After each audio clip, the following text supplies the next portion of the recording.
Okay, I'm here. I'm sorry. Kind of scrambling. Lockie scraped his knee. It's like a whole thing, so we were putting a band-aid on it. And then the delivery guy showed up, delivered a package bigger than you would believe. Herman Miller very generously sent over a new chair, which is awesome, because my back is broken, spinal. So that was cool of them. Haven't set it up yet. We'll try that after the stream. And what else? Oh yeah, we got like a delivery person this morning. They came to the front, dropped off the package, set it down. And then like, they don't realize we have Ring cameras everywhere, because of course I do, but we have Ring cameras everywhere. And this lady like goes to the door. So just like this, we'll reenact it. Okay. She goes to the door, drops off the package, takes the picture, and like starts looking around, and then goes and starts plucking flowers off of some honeysuckles we have in the front. And like she plucks a whole branch off, and I'm like watching through the Ring camera, and I'm like, what are they doing? I was like taken aback. So Nikki went all Karen and called the company that this person worked for. And she's like, am I overreacting, or is that not okay? Is that like, that's gotta be a problem, right? Just some lady stealing a bunch of flowers. And like, I know she knew she was doing something wrong, because she looks around, like looking to see if we're parked anywhere. We were out of the house at the time. We had a baby's doctor appointment this morning, because Nikki still has not popped, but it's literally any day. The official due date for baby number 2 is on Saturday. So we are very, very close. We're close. Did it end yet? It hasn't even started. You don't even know. You don't even know. Anyway, how are you guys? Before we get into all of this, before we see what Geoff Keighley has been working on, how are you guys doing? Yes, everybody, like the stream if you're in here, by the way. That does actually help. That does help. Like the stream, or I will steal honeysuckles from a neighbor. So do it.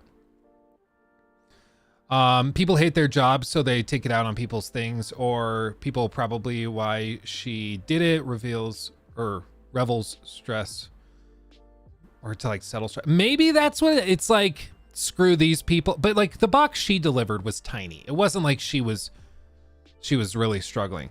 It like, if the FedEx guy that dropped off this massive like Herman Miller chair that weighs like 100 pounds and is a box the size of a minivan, like if he wanted to steal some flowers, I'd be like, okay, I get it, you've earned it. But like, it's either way, it's just not cool, you know? It's not cool. Thank God I like this stream. I really like my honeysuckles. Good. Yeah, I'm still waiting on my Mirage copy. Feels late, man. Dude, so funny thing, this person might be in chat, okay? I don't know. But I don't know if I can even show this. Oh yeah, they like deleted everything. So you guys know that we had that little giveaway where I announced that somebody had won the giveaway. I was like, oh, this person won it. They got it. They get the free full price game, whatever. It was a guy, we announced it on stream yesterday. It was a guy by the name of Yes Man. So Yes Man won it. And I said, reach out to me and my management team here at this email. And somebody did reach out yesterday. Somebody reached out and said, oh yeah, that's me. I won it. You guys remember that person came into chat, right? It was like, hey, thanks so much for telling me I won. I emailed you, all of that. Now, what I did is to avoid people trying to steal it, what I did is I said back in the email, I said, okay, here's a string of like 20 randomized letters and numbers, different uppercase, whatever. Comment as a reply to that original comment that you won. Reply to this comment with that series of random numbers. That way we can verify it's actually you. He's like, oh yeah, absolutely, absolutely. And here's my Battle.net account. Here's all of that. So you can gift me Diablo. I'll verify it right now. And he posted it and verified the account, whatever. And it looked identical. You notice there's no email or no comment here now claiming to be the person doing that, except for this one, which might actually be real. I haven't checked this yet. But there's no comment with that string of letters that I gave him. And it's because it's like he didn't know that I can click on the name and pull up the channel. This is the guy that won, Persian96, with this URL. This is the guy that won the giveaway. But this guy was, instead of PERSIAN 96, it was PERRSIAN 96. And he had screen capped the little banner at the top to make it look the same, and had basically created a duplicate account pretending to be this guy claiming the giveaway on his behalf. So I replied to him and I was like, sorry, dude, doesn't match. You don't win. Nice try with the double R. Get wrecked, get banned. And I'm also reporting your Battle.net account as well, which I did do. Connections. But I don't know if anything will come of that, but you know, still did it. And instead of just like disappearing, which is what people normally do when they try to like scam me or scam other people, is that he just replied like, well, thanks anyway, man. Congrats on the new baby. Just like very chill. He's like, well, I can't blame a guy for trying. And he just like left. He deleted the comments. I also banned him from the channel as well, so you wouldn't be able to see it anyways. And he deleted the Gmail account and everything that he reached out to me through. But it was just like the lengths that some people will go to. It's wild. But that's why I verify when we do these giveaways, because people will straight up try to steal copies of games that way, pretending to be the winner of a giveaway. But that's why we check. That's why we check. So you can rest assured that if you guys ever win a giveaway, you will get it. You will get it. Damn, and did that within a few minutes of you announcing it. Yeah, that's why I said they might be in chat right now. I don't know who they are. They certainly were not using their main accounts to contact me. Who knows? Maybe it's like, I don't know.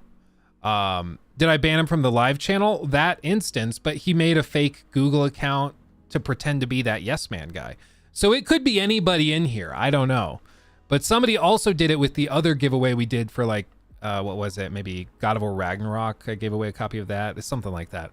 Somebody also did the same thing. So there might just be a guy out there that is constantly trying to do this, but get wrecked. You didn't get it. So anyway, did the guy who actually won reach out? Let me see if this guy, somebody replied like 4 hours ago. He didn't respond yesterday. Let me see if this one, yeah, he did just reach out. Cause you see on this, I can open this account and the original account and they both link to the same one. Whereas the fake guy was like 2 R's and this whole URL didn't match at all. So the actual winner reached out, so he will be getting the game. Which is awesome. 100% it was Rocky.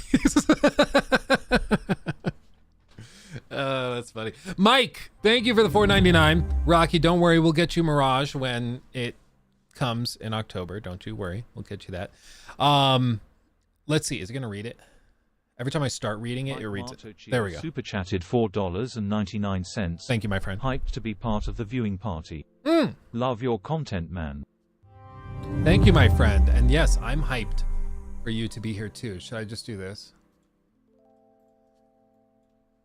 Hey guys, it's me, Geoff Keighley. Disco Cobra 2013 super chatted $20. What are you most anticipating with this show? I'm hoping for some new IP announcements and possible gameplay of games we know about. Hopefully not too many indie games. I'm okay with them, but so many shows have mostly indie. Yeah, first of all, thank you for the 20. That's very generous. Wow. That's most definitely what's up. That's most definitely what's up. I would say I'm hoping we see. What was the one we were talking about before? I mean, I would not think it's that scandalous or far-fetched to think that we're gonna see something like Death Stranding 2, something from Kojima. So I would expect to see that. We're seeing Mortal Kombat, Fortnite Wilds, whatever that is. I have no idea. Is that the new update or season or something? I don't know. People are saying GTA 6 or something. I don't think so. They're just gonna tweet it out one day. But also, who did this screen cap? Am I crazy? Or is this like super, super weirdly grainy? Like, what is this? Who captured this for you, Jeff? Are you okay? Send for help. So I'm not really sure. Honestly, I have intentionally avoided the discussions of like potential leaks, of rumors and speculation as to what's going to be at this showcase. So I really don't know. The obvious things that people are kind of braced for is Armored Core details, potentially Elden Ring DLC details as well. And as for anything else, like anything where I keep going like, oh, well, we'll probably see like Hellblade. It's like, well, no, because they have the Xbox show coming up. Like, why would they need to do anything here? I don't think they do. So it'll be interesting. Same thing with like Ubisoft. I don't think they need to show anything here. But all of this is good because I at least am going into this with very low, if not non-existent expectations. So if they show anything that's like really cool, I will consider it a win because low expectations. If they do anything, I'll be surprised, you know? Super chat whoring? Yeah, John. Everyone, rest assured, if you send a super chat, I will be your whore. Get ready for Imperium to clip that. And just be, I will be your whore. But yeah, Elden Ring DLC, I wouldn't be surprised at all if that happened. So yeah, I don't know. I'm very open-minded. I hope that they blow me away. I hope they blow me away. My chat isn't updating for some reason on this screen. It's really weird. There we go. It's really quite curious. Okay, we'll do this, put that there, and then there. Okay. Sometimes I feel like Luke says low expectations, but secretly has high expectations. I think for the PlayStation Showcase, that's when I actually had higher expectations, because I was like, they've been gone for a year and a half. They've got to have something, right? Like, surely, but then sure enough, they didn't. Summer Game Fest. What are people, I want to hear everybody in the chat. What are your predictions? What do you think we'll see? I did see a potential leak about Phantom Liberty. They were saying that it's apparently going to be launching at $35, which if that's the case, this has got to be a pretty massive expansion. $35 for a DLC. That's a lot.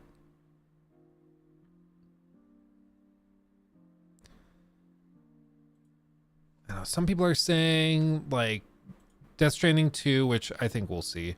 Pragmata, I don't know. Maybe. Elden Ring, I think this is pretty likely. We'll see a trailer for that. Spider-Man 2, I don't think we'll see. I just don't know why they would have another trailer already. You know, they just showed it off. Teeth whitening, maybe. I don't know. Infamous 3, I don't know. These are a lot of like Sony companies. I have no idea. What do you guys think? Hades 2, that could be cool. I'd be down with that. Ubisoft just released a new clip for AC Mirage that shows social stealth. That's awesome. Yeah, they're gonna show a lot at their event that's coming up. Buckle up. I'm guessing most of the last like quarter of that show is going to be AC stuff, which will be fun. Disco Cobra. That's most definitely what's up. Thank you. Oh, it's gonna read it in a second. I'm just gonna let it go. Death Stranding 2 be multiplat? I mean, Kojima said they're working on having all of their future games come to Mac. I would assume that would mean all, but maybe he just misspoke or is mistranslated during the Apple event, so I don't know. It would be crazy if they brought Death Stranding 2 at launch to Mac. I mean, that would be insane, but I don't know. Maybe they have exclusivity deals. I really have no idea. Witcher 3's was 30 for 2. Yeah, it was 20 for Blood and Wine and 10 for Hearts of Stone. Or Daniel 15 at launch. Solazano super chatted $5. In your personal opinion, is there anything Xbox can do to sway the public to their side on Sunday? Also excited to watch with you live today. Yeah, I'm excited too. I don't. Oh, geez. Did I just delete a comment accidentally? I'm sorry, Clawstruck. I did not mean to do that. My chat keeps freezing for some reason. I don't know what's happening. Let's see. Hold on. We're in the home stretch. As for what they can do to like win people over or satisfy them, I think for one, they've just got to come out. They've got to show actual gameplay. They need to be transparent and clear, and more than anything, actions speak louder than words. At this point, I don't think the showcase will do anything to convince people, but they need games to launch consistently from first-party studios at 8 to 9 out of 10 scores. They just do.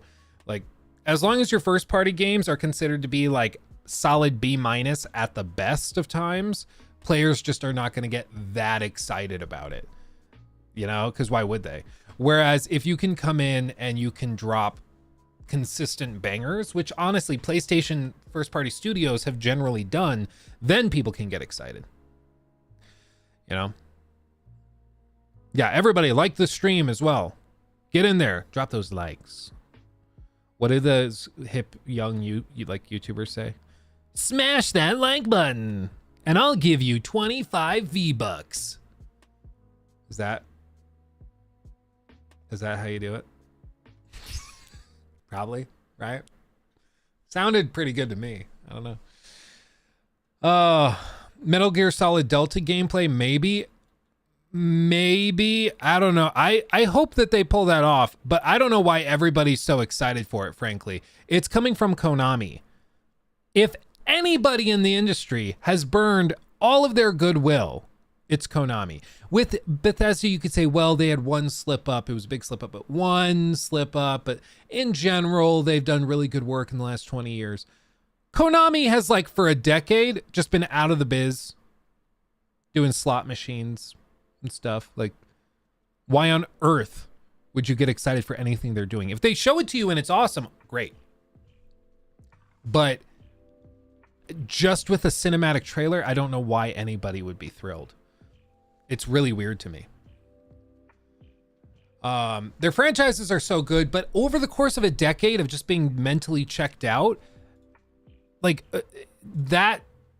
oh my God, I'm sorry. YouTube changed how this works. I'm sorry that, Najit, I did not mean to delete that comment. I'm just going to stop clicking on stuff. I keep accidentally deleting people's comments. I don't know why.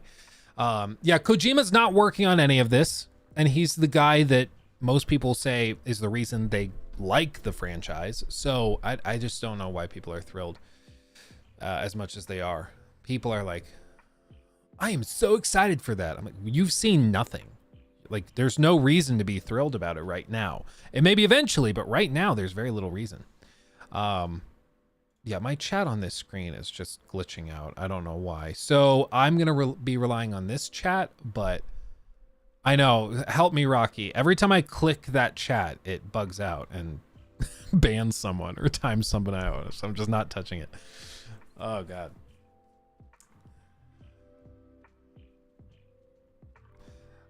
Yeah, Kojima said he wanted it to evolve beyond him. I think it's because he got bored and sick of it. He wanted to make weird games about babies in glass bottles. And now he's doing it. He made his dream come true, but I think he was more just bored of it. So I don't blame him. That's what I would say if I didn't want to piss off fans. If I was like, I just want to make it so it's its own thing and I want to be able to rise above it. When inside, I'm thinking, I'm so sick and tired of making these same game over and over again with slight tweaks here and there. Get ready for Metal Gear Solid fans. Actually, Luke, they're not the same game with tweaks. They're actually totally different experiences. Chill out. Okay? Chill out. It's okay. Yeah, YouTube chat is broken for us mods. YouTube can't handle more than 200 peepas. Well, Rocky, yesterday on stream, we had like 400 or 500 people in here, and it wasn't doing this. So it's got to be just something today. It's glitching out. It's weird. Everybody's so pissed at Twitch that now the overflow is freaking YouTube out. Apparently, Kick had their best day, like best single day of signups in the history, or maybe the second best single day of signups in the history of the website yesterday, after all the Twitch stuff. And oh my God, I gotta show you this. The funniest thing that I saw,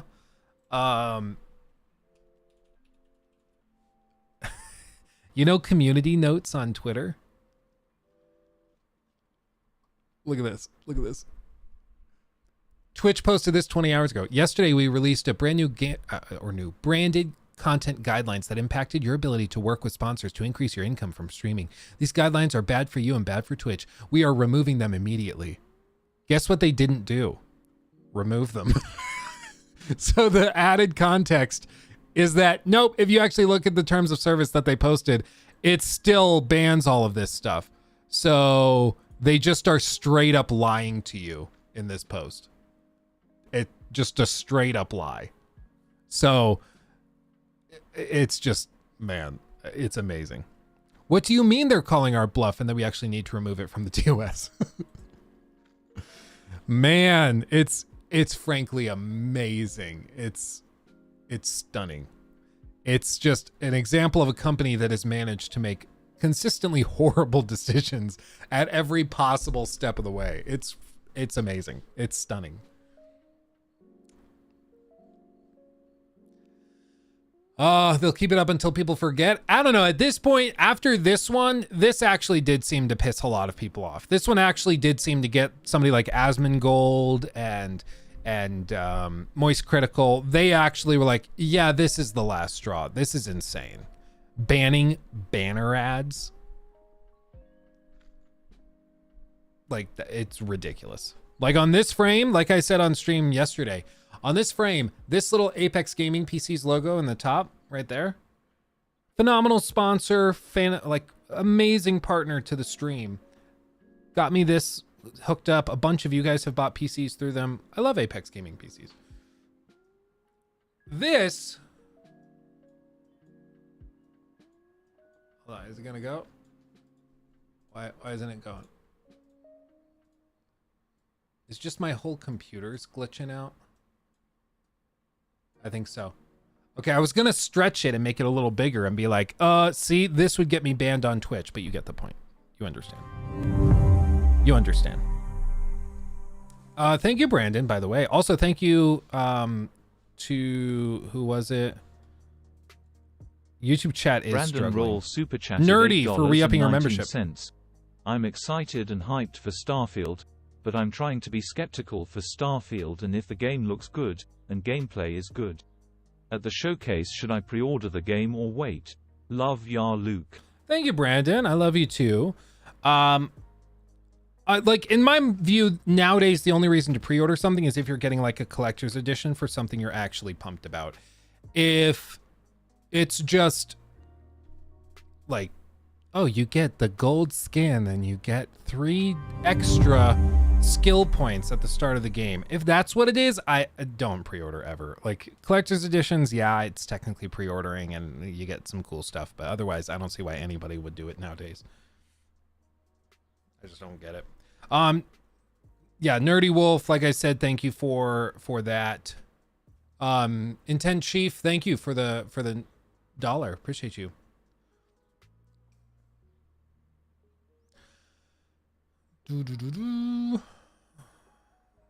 Weird question, Luke, but as a local Coloradian, I need to know your opinion on Denver Biscuit Co. to see if you see this. Denver Biscuit Co. I'm not familiar, I don't think. It's just a company that has this. Yeah. No, I don't know who they are. I don't know who they are. I haven't heard of those. But if you want some amazing food, I don't know if they're just in Denver or if they're elsewhere, but Bird Call, oh my God. Like, sit down Chick-fil-A. There's a new king in town. It is outrageously good. I'm not joking. If you are ever in Denver or anywhere where they have this, Jesus God Almighty, go. It's amazing. I may or may not have in the past driven. Oh, so they got some locations. Oh, they're expanding. Wow. Going to Texas and to Arizona. Good. They're amazing.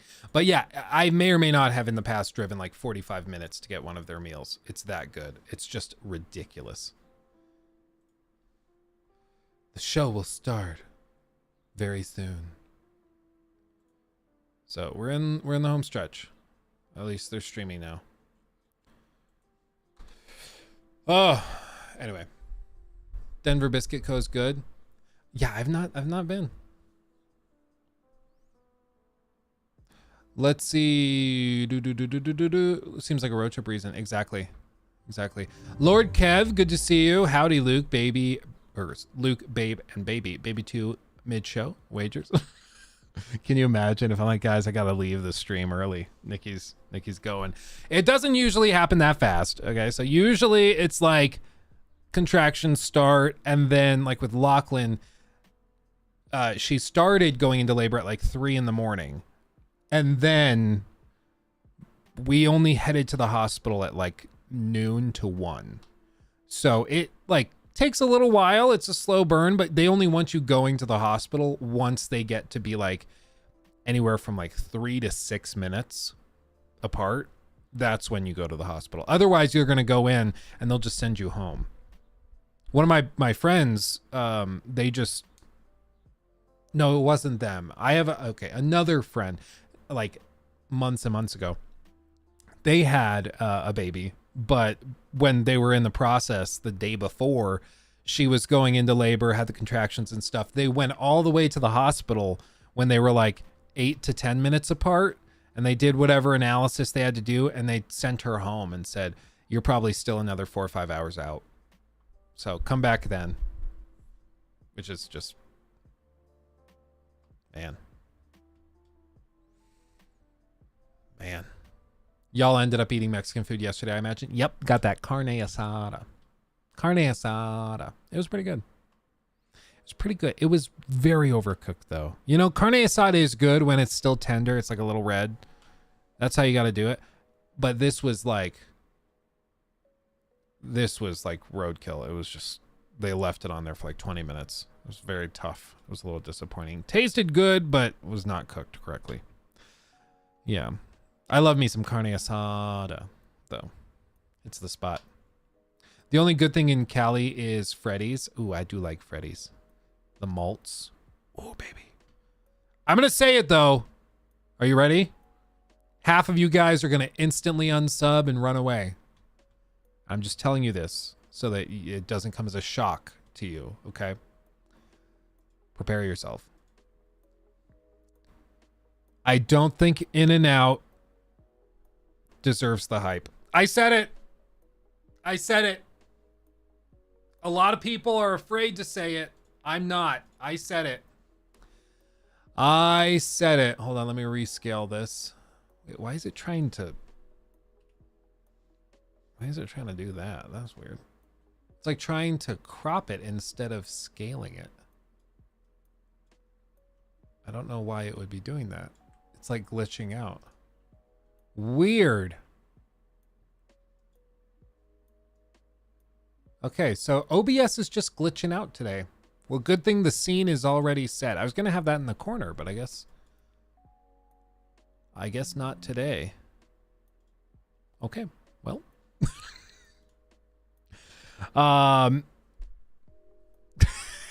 As a born and raised Mexican, I can say you're tripping. I don't know, man. I've tried it. I just don't get it. Culver's. I like me some Culver's. I like me some Culver's. You're the devil, lol. In and Out is the bomb. Dude, honestly, I'd rather Freddy's. Freddy's actually tastes like something. I go to In and Out and I'm always disappointed. I'm always like, I don't know. It just doesn't hit me. Like, to me, it is a perfectly mid burger. Like, it's not bad, but it's not good. It's just there. You know? It's kind of like, what would be an example? I don't know. It's just not, it doesn't hit me. I'm not like, ooh, I'm craving that. I'm like, yeah, if I want a burger and it's right there, okay, I guess I'll go. But it's not something I'm going out of my way for. When they opened one here in Colorado, the first one in Colorado, like a year or two ago, they had like a 12-hour wait. People sat in their cars for 12 hours to get an In-N-Out burger. And that I don't understand. I don't get that. Oh, man. In-N-Out fries also taste like cardboard. Yeah, kind of, honestly. I'm glad you said that too. Especially compared to like some really good, like, frankly, I would say some good old Wendy's fries. Those hit the spot often. Burger King fries mixed with like a Burger King chocolate shake. Ooh, baby. Ooh, baby. Those'll slap your mother. That's so good. Those are slap your mother good. That's the term, right? I think. Oh, God. Luke got canceled today on stream after explaining that he wanted to slap his mother because some French Brandon fries Reyes are that super good. chatted $4.99. Stream popping off today. Oh, yeah. For all new viewers, this is Todd Howard's brother and his favorite number is 16. Also, Five Guys is top dog. 16 times the detail. Oh, man. Oh, Todd. Praise be to Todd. Chicken Express? I don't think so. Cajun fries. Oh, I do like some Cajun fries. I'll give you that. I know you've turned the stream into a food stream. Honestly though, I'm okay with it. We're about to have like 2 hours of games nonstop, so I'm okay with it.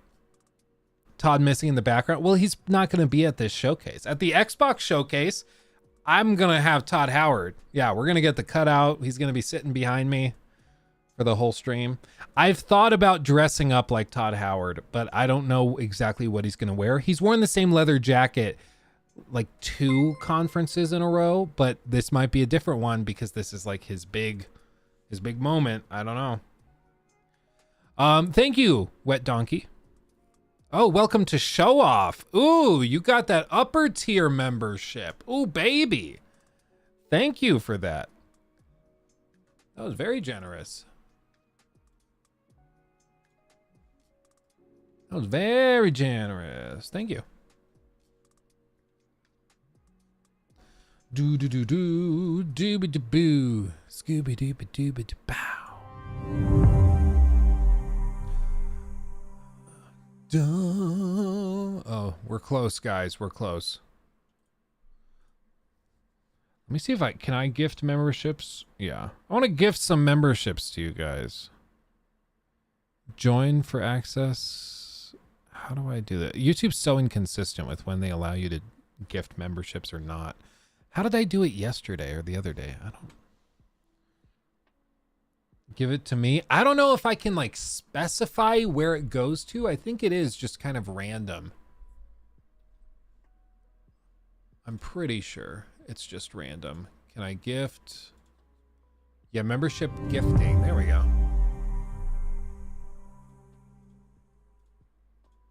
Bro, YouTube is having trouble today.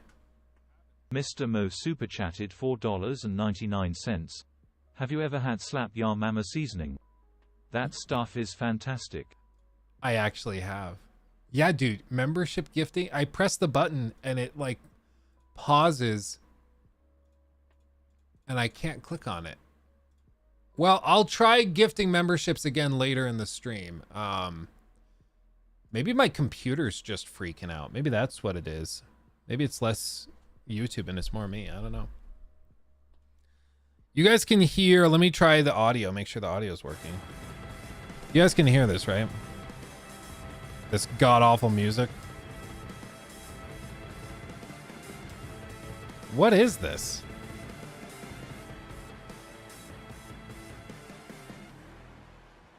Oh, God.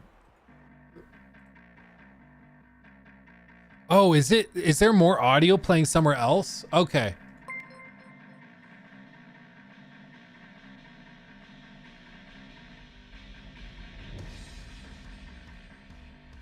Wait, where is that audio coming from now? I'm going crazy.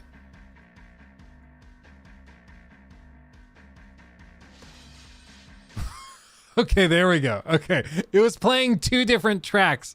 Okay, we're okay now. I was like, it sounds like two streams of audio are playing at the same time. It's because that's what was happening. Yes.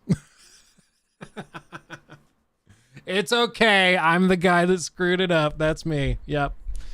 Yeah, my PCs are freaking out. Both are having a tough time today. I don't know what I did. It's because it knows that there's a lot of people in here chilling today. And so it's like, oh, it gets stage fright. I think that's what it is. Give me Elden Ring DLC. That I think is the easy slam dunk. I think. Almost 1,000 people watching. Yeah, man. Once the show starts, it'll probably pop off even more. In my experience, it's not probably the craziest streams we had were back with Hogwarts Legacy. We had a couple of streams around that time where there was like 2,000 to 3,000 people in here. It was madness. Bloodborne on PC, one can hope. Honestly, Pablo, I think, as I've said before, if we were going to see something like that, I think it would leak. Like a verifiable real leak. Every games journalist on the planet would kill for that scoop. You think that if it was happening, it wouldn't get out a little bit? Like the level of hype around like some of these Ubisoft games is nowhere near as high as the level of hype for something like Bloodborne 2. And those Ubisoft games leak all the time. Because it's not just the studio. It's the studio, the marketing team, anybody globally who's involved in distributing it, because they have to render these trailers in all different languages. They have to be able to upload them to IGN Brazil. And it just takes one person at any of those places taking a little picture with their phone for the whole thing to leak, which is why this stuff leaks all the time. Who says it hasn't? Because every journalist that has like actual sources who could show that picture or that leak and be like, is this real? They've all said, no, there's nothing out there. Maybe they're working on it and it hasn't gotten out into the mainstream and to those other groups, because a studio can keep things locked down. It's once it goes to the marketing guys and those guys that stuff starts to leak. Yeah, it happens with NDAs all the time. That Hogwarts Quidditch World Cup whatever game, they sent out another round of beta invitations, playtest invitations and things, which I would know allegedly if I were hypothetically allegedly invited for that type of thing, allegedly, hypothetically. So, but with that, in order to get in to the playtest, they have like all sorts of stuff. That's why it leaked from some Twitch streamer was like just openly streaming the playtest during the last one, I think it was, like maybe a few weeks ago. And he was like, I just honestly didn't know. But they showed like, no, when you boot the thing up, boot the playtest up, it says you agree not to share this with anybody anywhere. And like everybody in the industry was like, and you're not that, no way you're that stupid. Everybody knew you weren't allowed to share any of this. That's why it's a confidential playtest. Like, come on, dude. Come on. No way he didn't know. Exactly. I think he knew.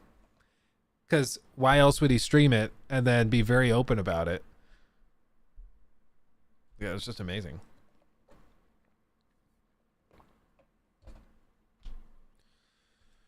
You gonna stream the AC Mirage Creation stream tomorrow too? It's at noon. Oh, is that the Ubisoft stream you mean? So I will stream tomorrow. We have the podcast in the morning, but the doctor today said be ready because she thinks the baby's coming probably in the next 48 hours. So if the baby's coming, then I won't be here. But if it's just like this and we're just sitting around waiting, then yeah, why not? Lies of P, yeah, Lies of P is one I'm very interested in. That's going to be at the Xbox showcase. Might be a little bit here today, I don't know. But Lies of P is one that I'm super pumped for. I was going to say hyped and I was going to say pumped, and then I just ended up saying I'm super humped for it. It was awkward. Timur, thank you for the 2. Appreciate you. And Hound, thank you for the 10 as well. Hound super chatted $10. Haven't been in one of your streams in months. Good to be back. I'm so sad. Been missing the vibes real bad.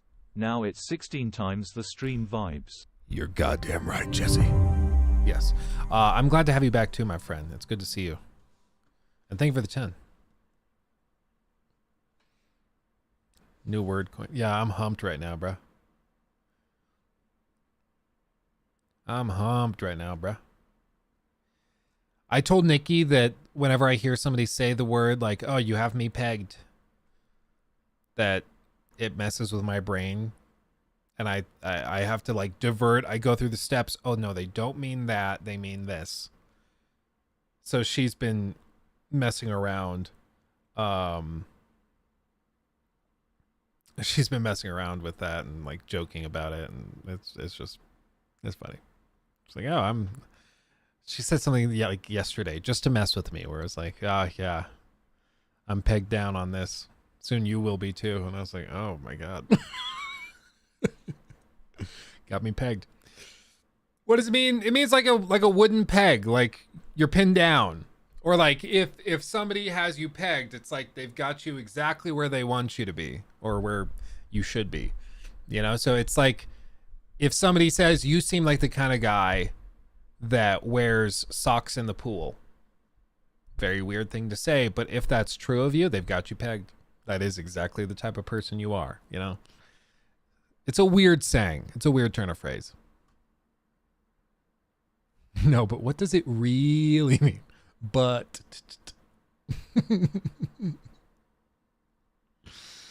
oh man. Luke down with pegging confirmed. Is it confirmed? It has been confirmed. Anyway, for this, I don't know what we'll see. I honestly, Summer Games Fest predictions, leaks, rumors, and things. Call of Duty is calling again, so maybe Call of Duty. Konami might try to reconnect, maybe. I mean, I think that it would be a good idea for them to show up, but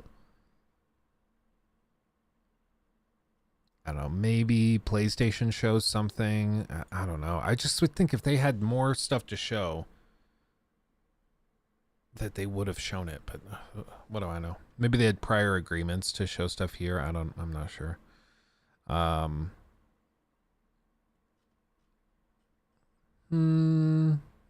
Monster Hunter Rise Sunbreak announcement is scheduled for June 7th.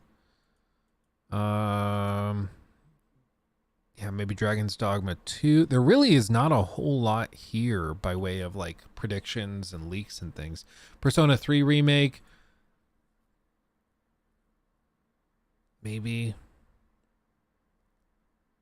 Yeah, the word on the street is not that they're making Persona 6 right now, but rather that they're remaking Persona 3. That would be kind of I'd like to see something new, but what are you going to do?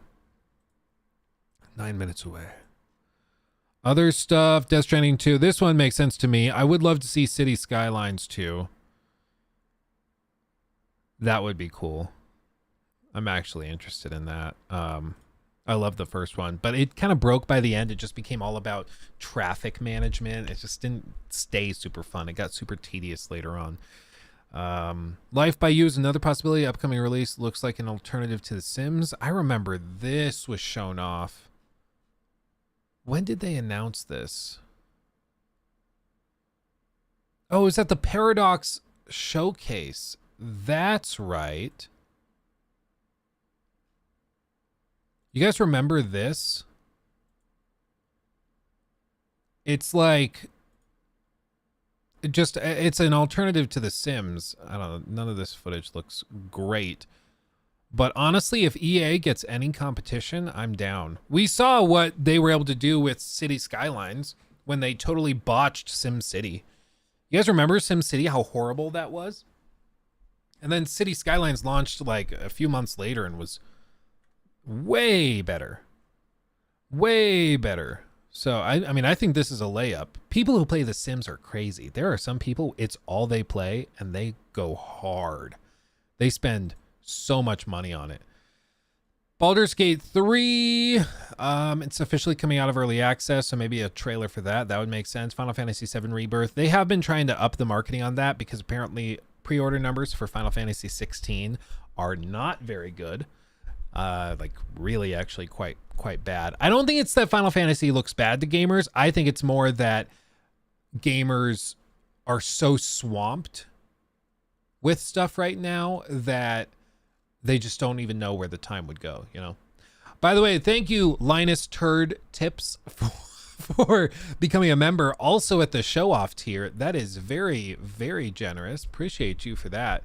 I apologize, guys. All of my little notifications and stuff are glitching out. So if I miss your super chat or dono or membership message or any of that, I am truly sorry, but YouTube chat is glitching out. I will try to get to them when I can.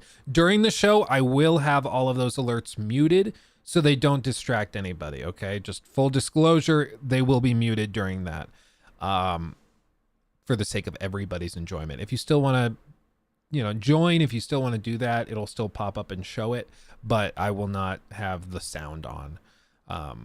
So if you don't want to because of that, okay, I get it, but just being clear. Jackson, also, thank you for becoming a member. That's awesome. We're going to do a members only stream. Normally we do them on Thursdays, but this happened today, so didn't get the chance. Also, Midtoker, I'm hoping for footage for the upcoming RPG game like a Dragon Gaiden and Yakuza 8. A surprise release date for Black Myth Wukong would be sick. That actually is a really good point. That would be cool to see too. I don't get why people are hating on Mirage for fans so burnt out that they get excited just to assassinate in the game. Honestly, that's all I want with more focused story and stealth. Valhalla, or rather, Assassin's Creed Valhalla was terrible. I mean, I agree. It's kind of funny that people are like that hyped just to have assassinations being a focal point of the game, but you know what? If that's what excites people, who am I to say don't be excited? Like, I'm excited for it because it's a return to form. It looks like they're leaning a lot into the Assassin's Creed 2 era of design, minus all the trailing missions and stuff. So I'm very interested. And people can like be Debbie Downers or people can mock fans for being excited about that kind of thing, but who cares? Like, they were never going to play it anyways. You know? So yeah, anyway. Samaya, thank you for that dono, by the way. That was very generous. As for all of this other stuff, Skate 4, yeah, this has been in early development for a while. It's apparently free to play. It was announced in 2020, so it would be time to probably see something. Elden Ring DLC, that would make sense. Respawn Star Wars FPS, that would be really cool. We might even see Ubisoft's Star Wars game. Maybe. Possibly. I'm not sure. But they might be saving that for their showcase. So I'm not sure. Thank you for joining, by the way, Sean. Thank you. If you guys go, the link just popped in from Nightbot. If you click on that link, you could become a member. I know some people were asking how to do that. The join button might not show up depending on where you are. It's really weird and inconsistent. But if you click on that link, it should take you to where you can join up. Naughty Dog, honestly, if Naughty Dog showed anything, that would be awesome, but I don't think we're going to see anything. Because apparently this was going to be like the final one more thing at the Sony showcase. And when Bungie reviewed it, they decided to pull it. So it was going to be shown. They probably had a trailer and everything, and then they decided to pull it. Maybe the backlash has changed their mind and they're going to show it anyways. I don't know. But I would not Brady expect Long this. super chatted $4.99. Thank you, Brady. The Forest 2 PS5 would be a great announcement here. Actually, that would be kind of a layup. Just something. But honestly, I wouldn't be surprised if they wait for that to go into the PlayStation showcase later this year and just make it a quick 30-second trailer during that showcase. But a lot of these little things, I think, depend on whether or not Jeff has enough to make a full show out of it. And in the past, we've seen that when he doesn't have enough, he just fills it with mobile game ads so he can get that fat stack, which more power to him. The dude's a millionaire and he does video game showcases and stuff. Like, that's more power to him. But I think it just is going to matter how many big ticket items he has to show. I feel like he hasn't gone out and really hyped this one up as much as he has in past years. Maybe that's because he actually has some good stuff and he's like, yeah, I just don't want to get people overhyped. Maybe he's learned that overhyping people doesn't work or is a net negative at, like, when you look at everything, but I'm not sure. It doesn't, am I crazy? It doesn't seem like he's really been blowing this up as much as he has in years past. I don't know. Ali, thank you also for becoming a member. That's tremendous. Thank you. CDPR, I do believe they said CDPR is going to be here. In what capacity that is, maybe we get a little Phantom Liberty trailer and then we get a more extended gameplay look at the Xbox showcase. Maybe that's how it works. I'm not sure.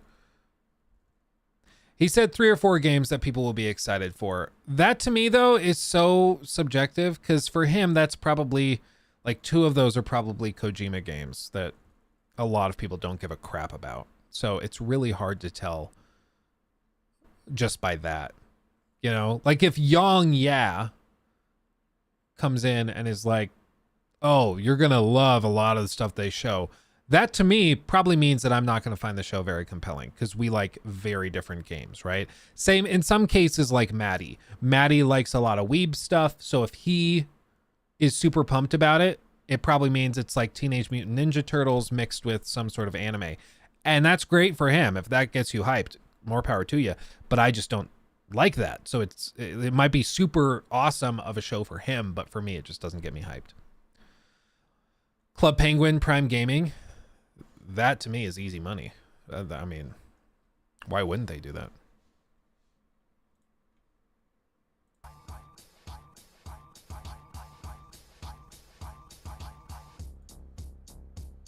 They need new music selection. I'll tell you what. Titanfall 3. I don't think they're going to do Titanfall again. I think they're leaving that franchise in the fridge, in the pantry for a good long while. It lost so much money, the last one. Why do that when you can just make another like Jedi Fallen whatever game or Jedi Sustain or whatever they call it? Overwatch 3, no way. They just had Diablo 4. They're going to settle on that for a long time. And Overwatch 2. E through M. Get ready, guys.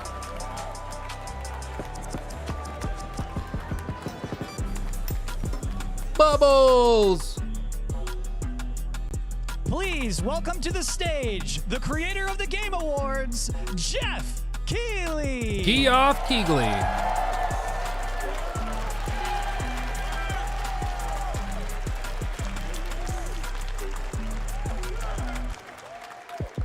Hello, everybody. Welcome to Summer Game Fest. We are in person, and today we've got a look at what's next in video games for you. We are live here in Los Angeles at YouTube Theater, and it feels so good to be in person with a live fan audience for the first time ever. Welcome, everybody. Oh, scared the shit out of me. Oh. Thank you, babe. When I started brought me Summer lunch. Game Fest back in 2020 from a spare bedroom, I never imagined it would grow into this. Today, the video game industry has come together to show you what's next. This is a cross-industry showcase, meaning no matter where you play games, I hope you'll discover a new game to put on your wish list. The landscape of video game events has certainly changed over the past few years, but one thing hasn't. There are a lot of great games in development, and our singular goal today is to get you excited about the future. In just a few minutes, we'll see the first extended gameplay of Mortal Kombat 1. I'm actually excited for that. Delivers, don't worry. Alan Wake 2, the reveal of Fortnite's next season, and yes, we do have a very special grand finale that you're not going to want to miss. That's all I'll say right now. I swear to God, if it's just Kojima in a Let's get right to swimsuit, the games and gameplay. I'm gonna love the it. First reveal is something you're not expecting, which makes it that much more exciting. Here we go.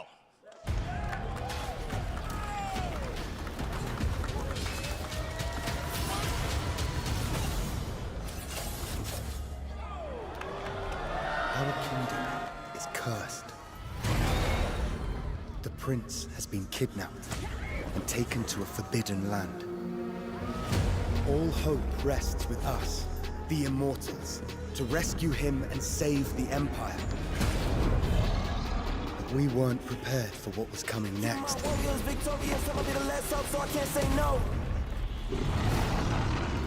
Then again, they weren't prepared for me.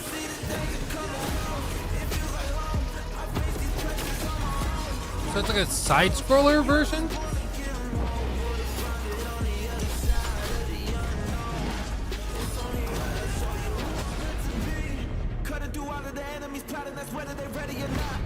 Better get better with time. I can't see an enemy end in the plot. My struggle came with a purpose. Now I'm about to turn it down to a purpose. You see, I ain't begging. I'm undeserving. I'm putting on every battle that I thought I had to play the plot. Don't take a chance, really take a fight. Been through the dark times, so I came with the dark side. Better show you the light. See how I rose up. All the warrior grown up, never giving them hope. Keep them all warriors, victorious. Put it home on them enemies get close. So I see the danger coming.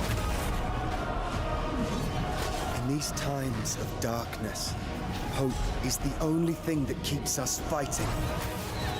Is it really a Prince of Persia I will reboot? fulfill my destiny and save the kingdom.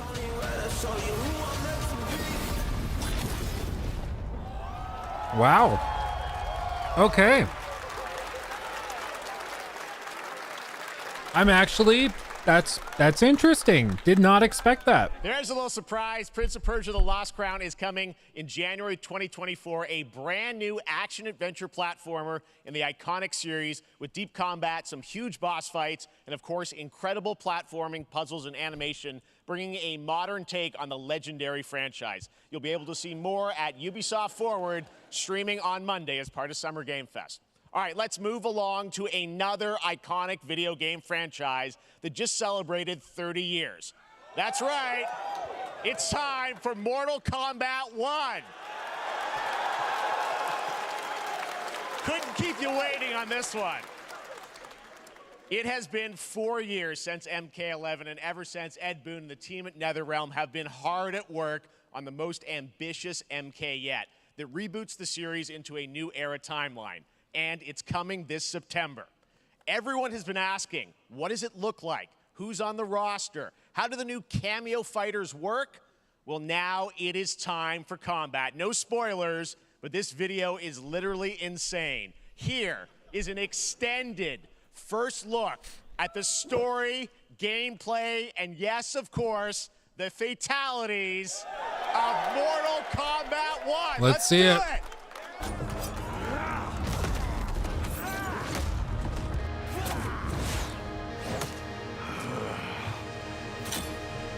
Buckle up, boys and girls. I have had enough of you. Then go before I put you down.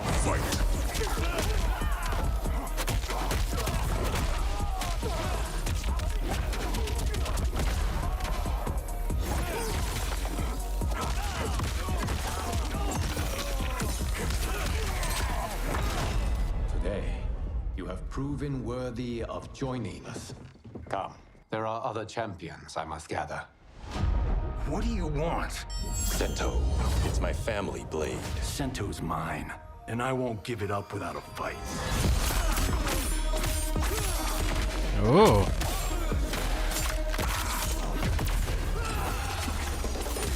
The lighting is so good. Oh, God. Oh, Jesus. I'm fine. I'm fine. I'm good.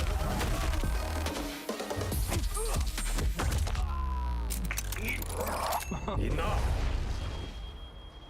Okay, let's go back to one here. Who are you again? Lord Liu Kang, protector of Earthrealm, god of fire.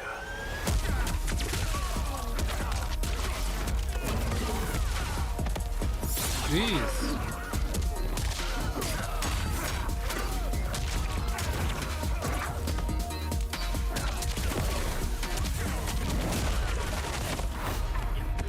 You have skills, Raiden, but you're inexperienced. Whatever experience I lack, I make up for in heart.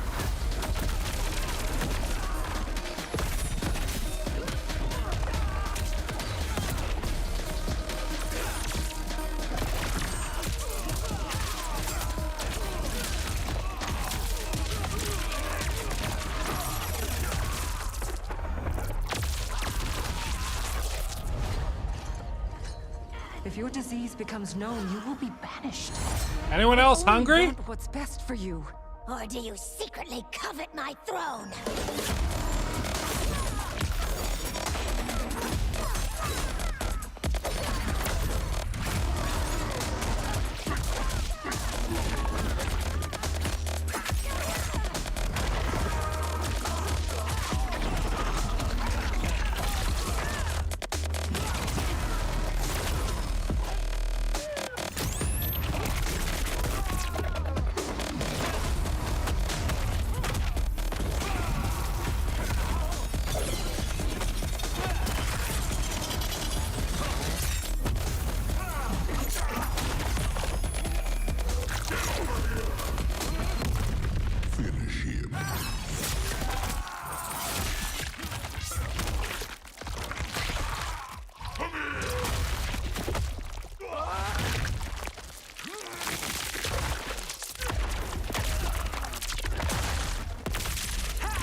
I think he's dead.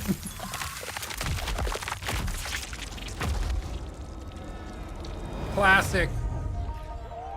Wow.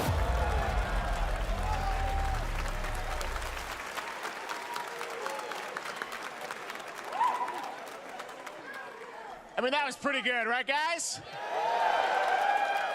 Now, I'm sure you have many questions about what we just saw, and to tell you more, I am so honored to welcome to Summer Game Fest one of our industry's greatest creators, a man who has been loyal to the same franchise and fan base for more than 3 decades. Please join me in welcoming to Summer Game Fest the creator of Mortal Kombat, Ed Boon!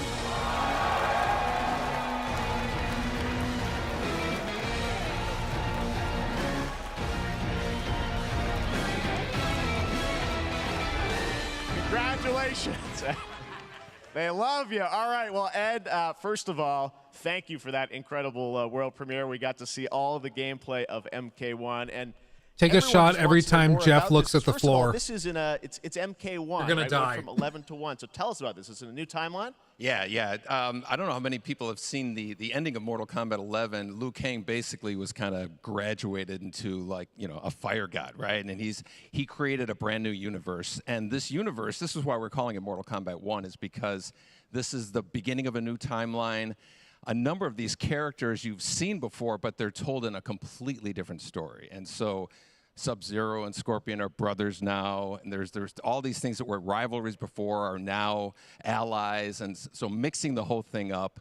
So we're just kind of rebooting, and that's what the 1 is for. Well, it looks incredible. Everything we saw there was, in-game gameplay. The cinematics look incredible. I know the team's been working for 4 years on this, but the thing we got to talk about are these cameos, because we saw some pretty amazing stuff there. Now, Got- tell us, how does that work? You obviously, you have your sort of your main, you know, character that you'll pick, and then I know you also have a separate kind of cameo menu, so you pick sort of a pair when you start the game? Yeah, normally in a fighting game, you'll see a roster, basically, you know, where you select your character. After you do that, there's a second roster of characters, which are a whole new, completely different fighters that are the cameo fighters. And these fighters actually, they will join the fight, but they... A lot of blank squares there. Yeah, so it's kind of like, imagine yourself with Sub-Zero, but you have some of Jack's moves, and you can call him out. You can do it multiple times, as you saw in the gameplay, you know. So you can you can basically combine these two characters. All the characters can be combined with all the cameo fighters, and that's where you see...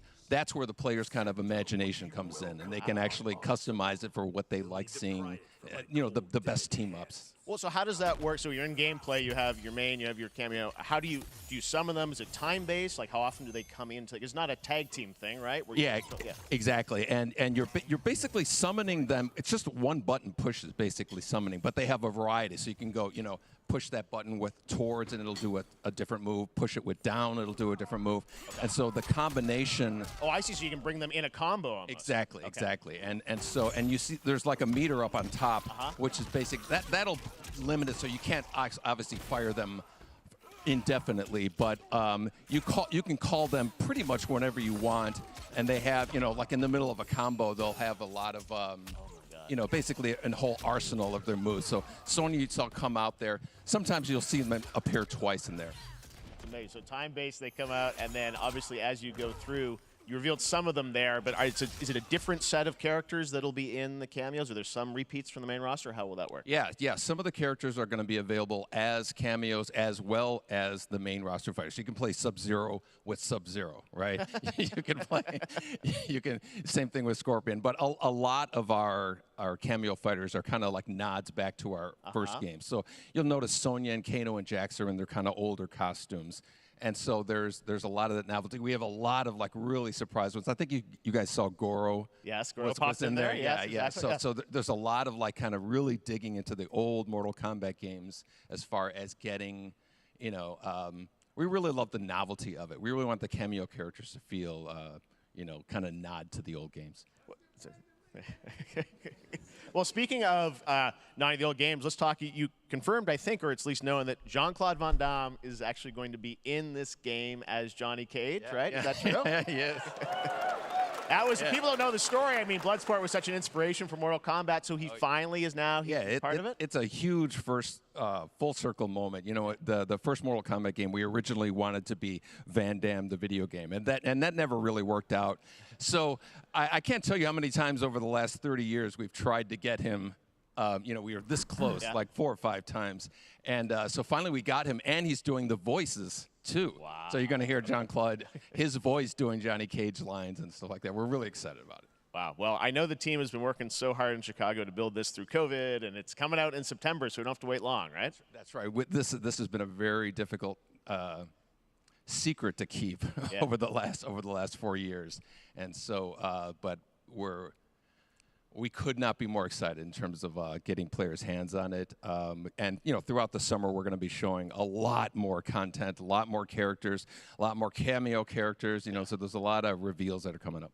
Amazing. Well, Ed, thank you so much for giving us the first look at MK1, as you said, this weekend. You can tell he's passionate. He loves this. So we'll be seeing lots more coverage, lots more characters to reveal on the main roster and cameos. Ed Boon, thank you so much. First look at Mortal Kombat. Awesome. Thanks for that. There, shot. Amazing. So excited about that one. All right. Much love, Jeff. Next we up, love it's you. been a fun couple weeks for action RPG fans with the release of Diablo 4, which is truly fantastic. Another big and anticipated ARPG is Path of Exile 2 from Grinding Gear Games, who have faithfully been updating and patching the original PoE since its release in 2013. We haven't seen anything on the sequel in over 2 years, but that changes right now. Here is your first look at a raw gameplay capture from Path of Exile 2, a sequel that pushes the engine and gameplay to a new level. I wasn't expecting this. Maybe I should have. I didn't. Where are the guards? Hey you! What's going on?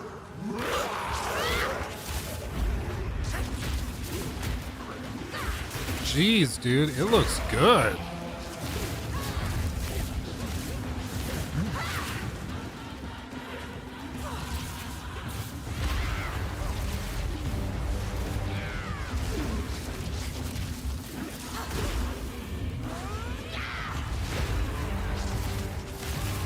Damn. Bro. Path of Exile 2. This is like Diablo for people who are hardcore. PoE is like for hardcore action RPG fans. It is very complex. Looks amazing, and there's more coming in July. Last week marked the release of Street Fighter 6, a game we featured last year at Summer Game Fest. Well, the team at Capcom has an important update to share with you right now.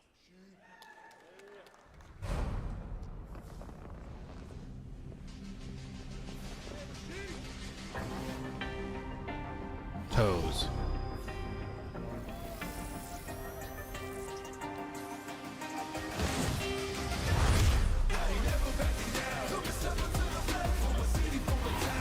I am the Advanced Artificial Intelligence Leviathan. Welcome to Bikitoa Island.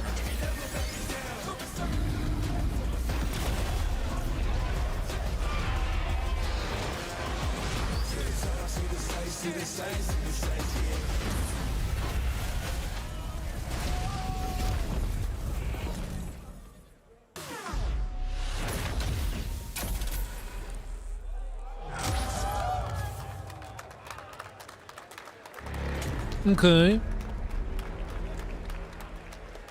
I don't think anybody was expecting that. Okay. Day one Game Pass. I'm guessing Ryu from Street Fighter facing off against a dinosaur probably wasn't on your bingo card for today's show. That Street Fighter Cross Exoprimal collab will launch in the fall with the game coming out on July 14th. But guess what, guys? That may actually not be the craziest collaboration on the show today. Check this out. There's nothing more powerful than imagination. Is that Nick Cage? We can shape the fabric of reality. It sounds like Nick Transforming Cage. Everything you may think you know. I told you. Bro.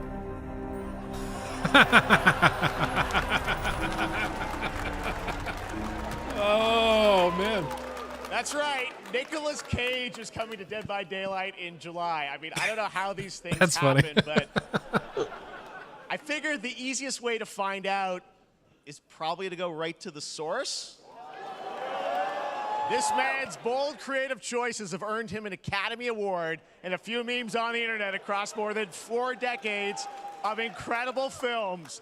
Please join me in welcoming to Summer Game Fest, Nicolas Cage! Get ready for the floor looks. I love Nick Cage, dude. Thank you, everybody. Thank you. Happy to meet you. Thank you. Nick, I gotta say, welcome to the video game world. Oh, wow. Yeah, thank you. I'm so happy to be invited to your very, very cool club, everybody. Finally, I mean, I gotta say, this is such a crazy, unexpected collaboration. I gotta understand, how did this come about? I mean, some people be like, oh, maybe he'll show up in Fortnite. Maybe he'll be in a Hideo Kojima game. But Dead by Daylight, I mean, how does this happen? Well, it's a museum of horror, right? Yes. And when I make movies, one of my favorite genres is horror. And in this, and in that genre, there's a character, a murderous ghost named Sadako, who I think is amazing. And she made an appearance in this game, so that was good enough for me. Okay. That's what, yeah, I mean, that's what's fun is you're playing one of the survivors in this game, and it's cool that, you know, it really is this museum of horror. Michael Myers, you said, all these different characters all coming together. And you play yourself, or who do you play? So I play this heightened, exaggerated version of a film actor named Nick Cage. He's going to a location thinking he's making a movie, and instead he wakes up in the fog. And in the fog, he's surrounded by crows and serial killers, and it's rather amusing. And there's something about it that I think, as a survivor, is like a bonding experience. It's a bit like hide and go seek. You have your 3 other teammates who are survivors with you, and it's teamwork. You're working together to pull through, and I like that. And so that was a large reason for wanting to do it as well, that feeling of bonding with your friends. And you're fully in for this. I know we heard your voice in there, so you recorded lines for it and everything? See, I want you to know when you're playing the Nick Cage Survivor, I even have when you're choosing your skins, I even say, always remember to dress to match your talent. I want you to know that you're with me, that we're one, that we're fused. And so it was important to me that everything I do, everything I say, from the scream to the grunt, down to the most minimal, exasperated expression of a sigh, whatever it is, it's my voice, so that we are fused. All right. Fully method, Nick Cage. I love it. I mean, this is so fun. This game, as you said, is such an awesome kind of, collaboration with so many different characters. For you, I mean, how did you find out about Dead by Daylight? Do you know much about the video game Somebody world? very important in my family is a Dead by Daylight enthusiast, and that really put the hook in, ha, pun intended.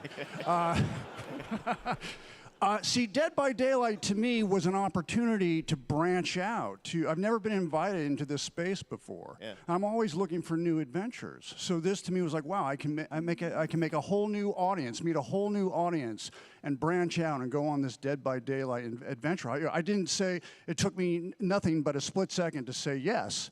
And speaking about split seconds, excuse me, what I noticed, excuse me, sinuses, allergies. What I noticed was that every move you make when you're doing this, when you're in the gaming space, it's timed down to the split second. It's a very immersive experience when you're acting out in this space, because every move, every grunt, every sigh you make has to be timed perfectly with the gamer's moves. So that was something that I learned from this, and I'm always looking to learn something. Well, we love having you in the video game world. We want to see Nick Cage in more games. Thank you. Thanks, guys. Nick, thank you so much. Hopefully the first of many. Nicolas Cage, great to see you, man. Awesome. There you go. Lock it in. Now, for all of you who want to play Nick Cage in Dead by Daylight, the chapter officially comes out on July 25th on PC and console, but PC players can try it earlier by downloading the player test build on July 5th. And here's an exclusive first look at Nicolas Cage in Dead by Daylight. This might actually get me to play it, honestly.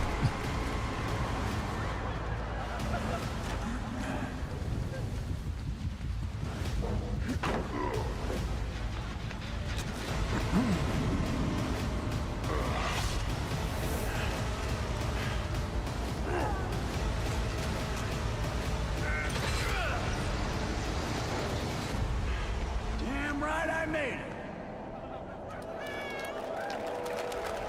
That's fun. That's fun. That's just quirky and weird. You should have been the killer. Anything goes here at Summer Game Fest. All right, thank you very much, Nick. Now, lately we've been seeing an incredible number of video game adaptations, but back in 2019, The Witcher on Netflix, inspired by the Witcher book series, showed the potential of well-done adaptations, and later this month, Season 3, Volume 1 arrives, and now it's time for the world premiere of the trailer, introduced by Henry Cavill and the cast. Hello, Witcher fans. We are all gathered here today to share something with you. Be sure to tune into The Witcher Season 3. Volume 1 Volume 1 debuts on June 29th, only on Netflix. Get ready to watch the world premiere of our brand new trailer for Season 3 of The Witcher. Thanks for tuning in to the Summer Games Fest and enjoy the trailer. I don't know, man. I just don't know why you would get that much more hooked on it when you know that Henry's leaving. You know? It won't get you a statue. Like, I'm not going to watch it because I know that they're just going to pull the plug again. You know? I don't want us to get instantly copyright struck because Netflix will. And I think you guys are chill with that. But I guess if you want to look up the Witcher trailer, you can pull that up. But I don't know why you would get super connected to it even further when you know that they're going to be replacing him and totally changing it, you know? I just don't get it.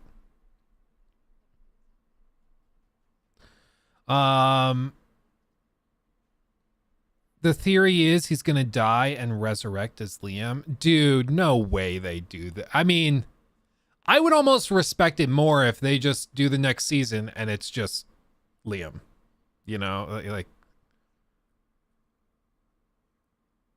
but man, it's too bad because I was enjoying the show. And then there's all this that comes out. I mean, I was largely enjoying the show. I still felt that they were extremely distracted. Like, it seems so weird that they spend huge chunks of the show like with Frangilla. Like, I don't give a crap about Frangilla. And then at the end of the season, it went nowhere narratively. It had nothing to do with anything. And so it's just like, okay, well then why did we spend half the season following her story? And it's because they wanted to spend half the story following like a strong, empowered woman character when it just didn't go anywhere. I was like, you did, like, Ciri and Yennefer are very strong female characters. Follow them more closely. I don't give a crap about Frangilla if her story doesn't go anywhere, you know? It was just a weird choice.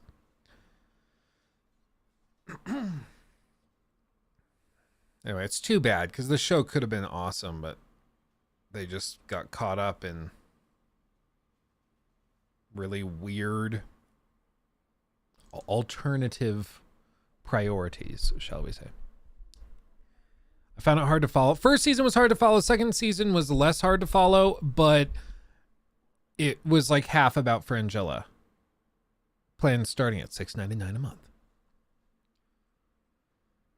Anyway.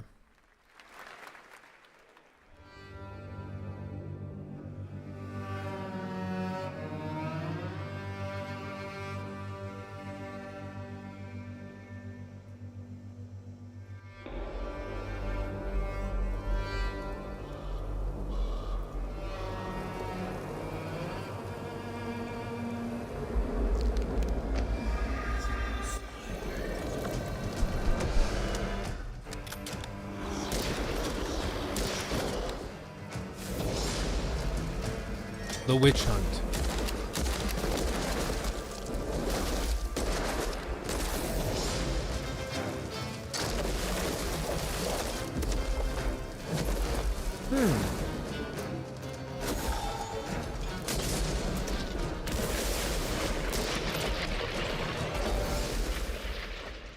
Witchfire. Interesting.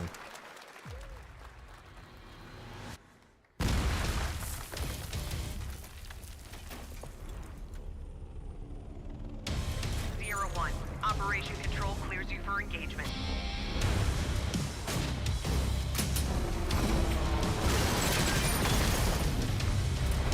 I don't care about a VR game if I'm not going to see like actual gameplay. I don't know why they do these like live action things. It drives me crazy. And then like that looks like gameplay, but it also looks super processed, so I don't know what's real and what isn't.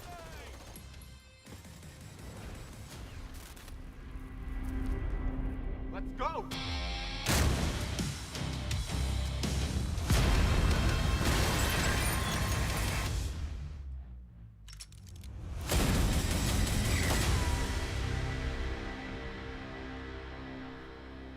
I hate that font.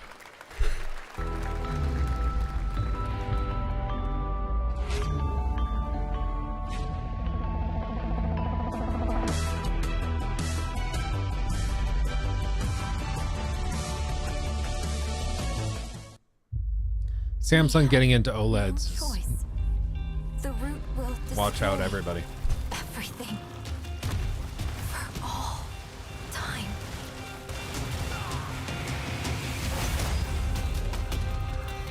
This looks like Remnant 2.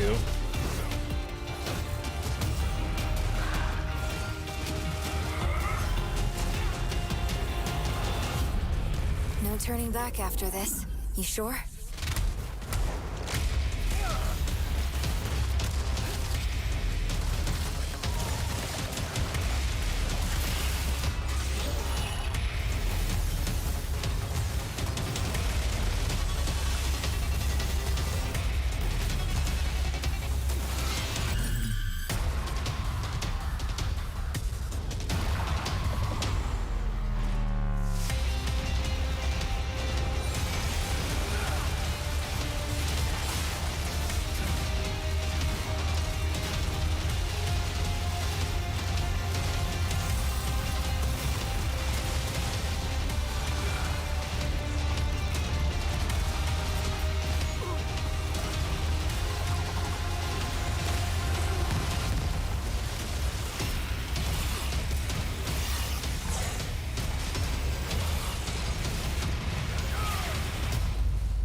Yeah, baby.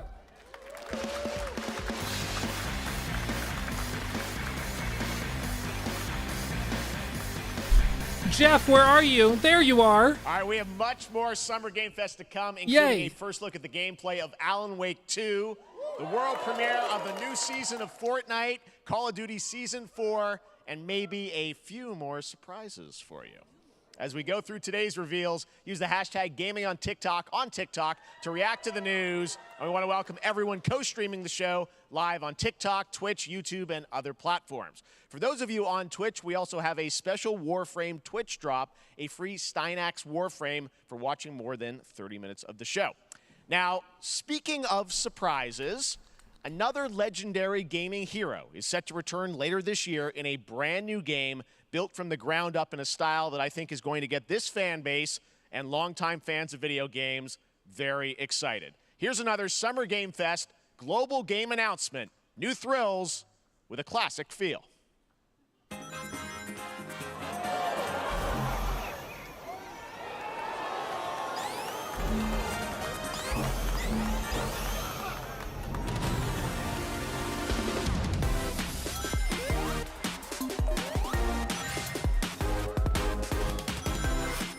Dude, Chris Chan's gonna be so excited.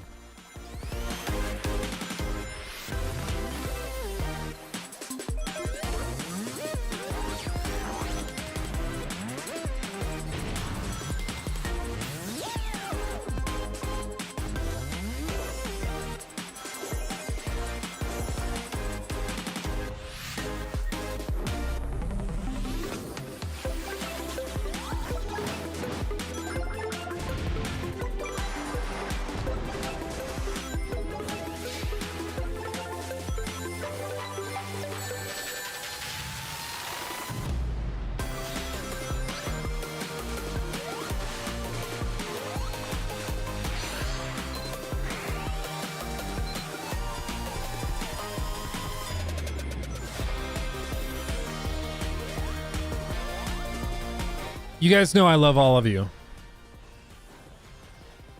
Sonic fans are really crazy, okay? You guys are mad. You guys are mental. I don't get it. I've never been into Sonic. It just doesn't in any way seem appealing, but you guys are wild. How about that? A new standard for 2D classic Sonic that's bound to appeal to new and legacy fans alike. This past April, Honkai Star Rail launched, and as you're about to see, the game is bringing an exciting new character to space fantasy RPGs. However, we don't just have a new peak for current players, but also for those awaiting the game's release on PlayStation. As Chris Chan's mother, I disapprove. Oh no. I wish this universe had a few more things to do. Don't you get bored running across the map every day? Oh, okay. This is why I haven't heard of it. Mission 1 accomplished. Where's our next stop? I can't wait. I can't wait. Oh, she has ears. Another busy day ahead of us. Guys, be honest with me. On a scale from like 9.5 to 10, how horny do you have to be to play a game like this? Seriously? I'm guessing 11. Yeah. Yeah, it seems like it. It seems like it. Man. I just, you know what, if you like these games, you get a kick out of them, more power to you. I'm glad you're enjoying something. But to me, I'm just like, I don't know where I would have to be in life to to like for this to be my main go-to game. Like, I think a lot would have to go wrong for this to be where I'm focusing my time. Meow, meow, meow, meow, meow.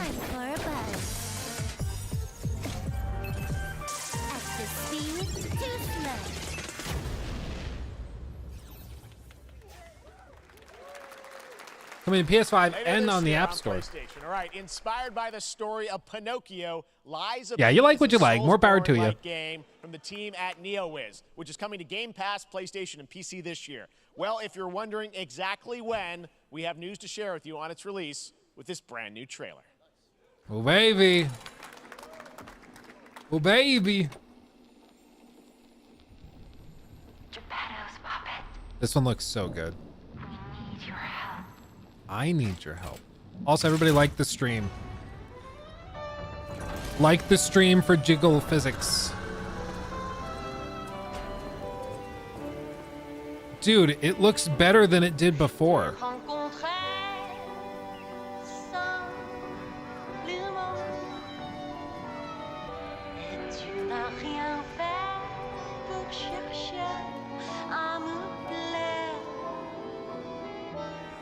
Dude.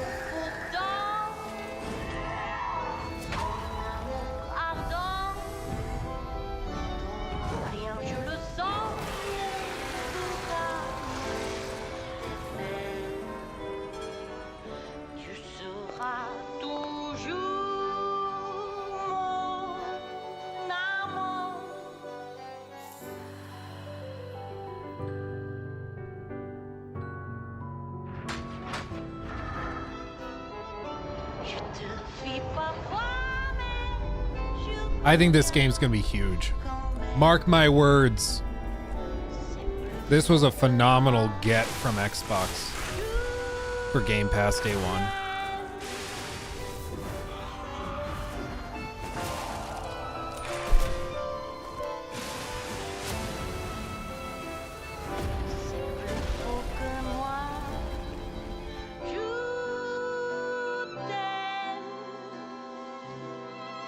Listen, pal. Nice landing, but let's not make it a habit. 72-hour early access. Demo. Wait, what? That's right. A demo for Lies of P is now available across PlayStation, Xbox, and PC. Check it out and prepare for the release on September 19th. Now it's time for the reveal of a visually stunning new game based on a classic manga with a story and world created by one of the most celebrated anime artists of all time. This is one of those games that I feel lucky we get to reveal for the first time here at Summer Game Fest. And I think you'll be pretty hyped once you see the gameplay, all built in Unreal Engine 5. Here we go. Well, I'm downloading. Yeah, for real.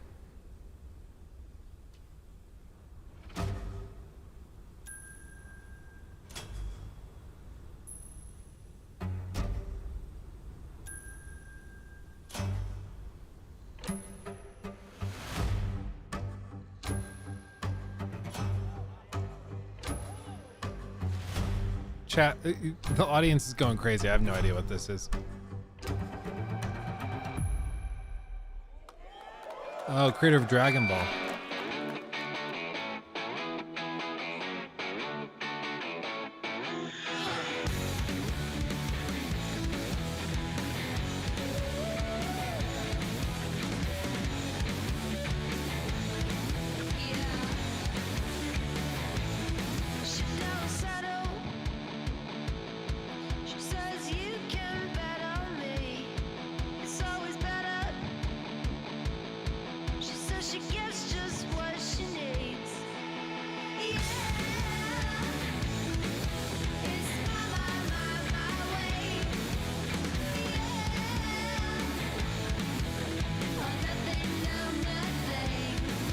Borderlands anime.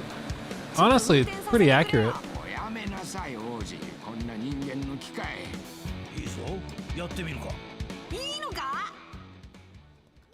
Okay. Probably not my thing, but I could see people getting really into that. Sandland, get ready to become an unlikely hero in an adventure where you don't need to be human to save humanity. That's coming from Bandai Namco, and we're excited to see more of it soon. Independent games are such an important part of the industry, and one thing that's very important to us at Summer Game Fest is supporting those creators as well. After the live show, stay tuned for Day of the Devs from iam8bit and Double Fine with some incredible indie game reveals. Now, one of the biggest independent publishers is Annapurna Interactive. And later this month, as part of Summer Game Fest, they'll be revealing a number of ambitious new projects. Let's see how many you can figure out in this little tease.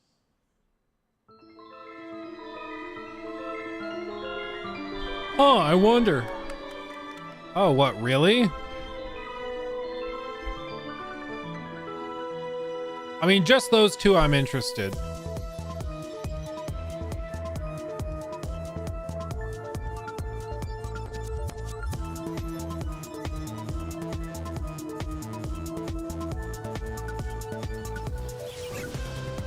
Stray and Outer Wilds.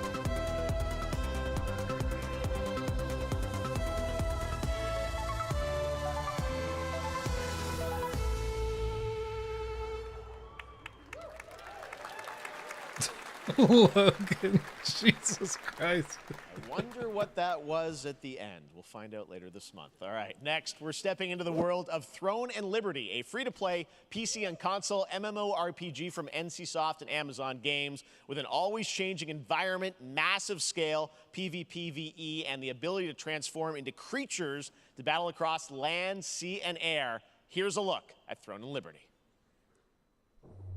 Throne and Liberty. Amazon Games, baby. The game from our corporate overlords. Let's go.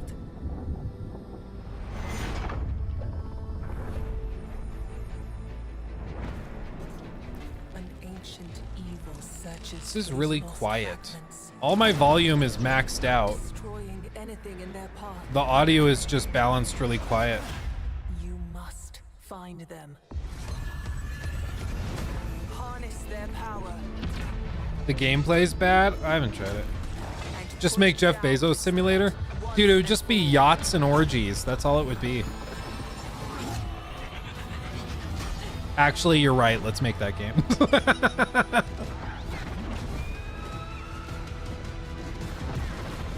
You convinced me. You won me over.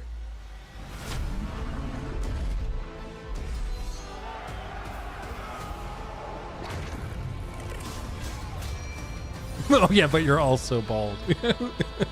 It's like little balance there. Dude, I watched like an interview of, actually I've watched a handful of interviews of Jeff Bezos in years past. Because in college we studied the crap out of him just because he's like the king of businessmen for our generation. And so we study him. But he's like a super goofball. You would not guess it from just like the pictures or what the media says. The dude is like an actual goofball. It's like kind of crazy. Just Google Jeff Bezos laugh. He laughs like like he's got a crazy laugh. It's funny. Looks great. I also want to say hello to everybody watching on Steam right now. I'm sorry we don't have any free Steam Decks for you right now, but on June 19th, Steam Next Fest does return, giving fans a chance to try out hundreds of new in-development games. One of them is the free-to-play medieval fantasy sword fighting game Warhaven from Nexon, which lets you transform into supernatural immortals. Here's a new look.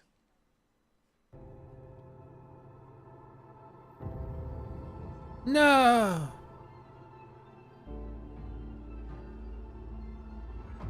Boom, baby. Next on super familiar. Who are they? Why is that so familiar?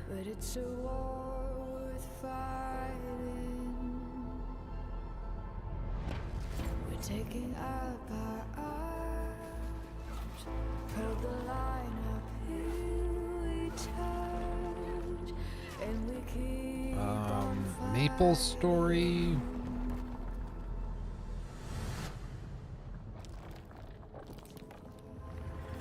It's worth the fight.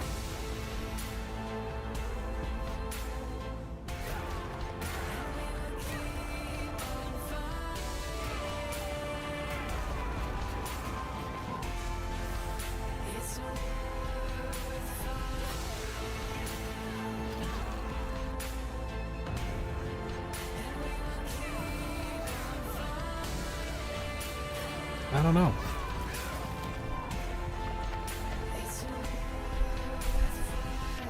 I think they're publishing the finals, and maybe that's why Nexon rings a bell. I'm not sure.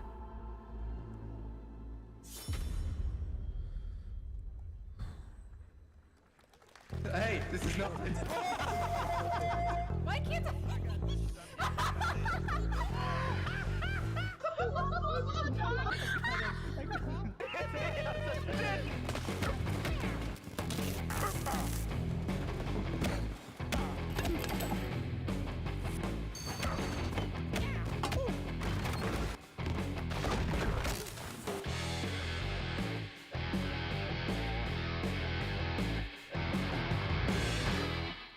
Okay.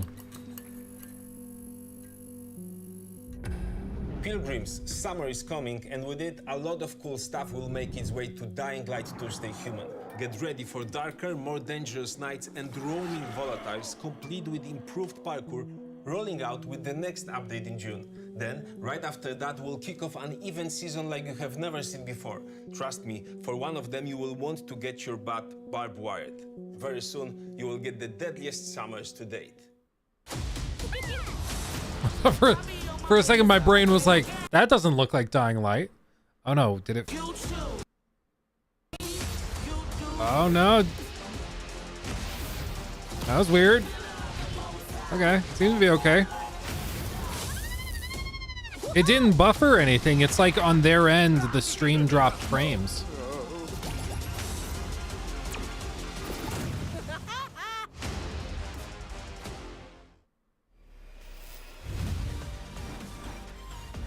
Samsung Gaming Hub.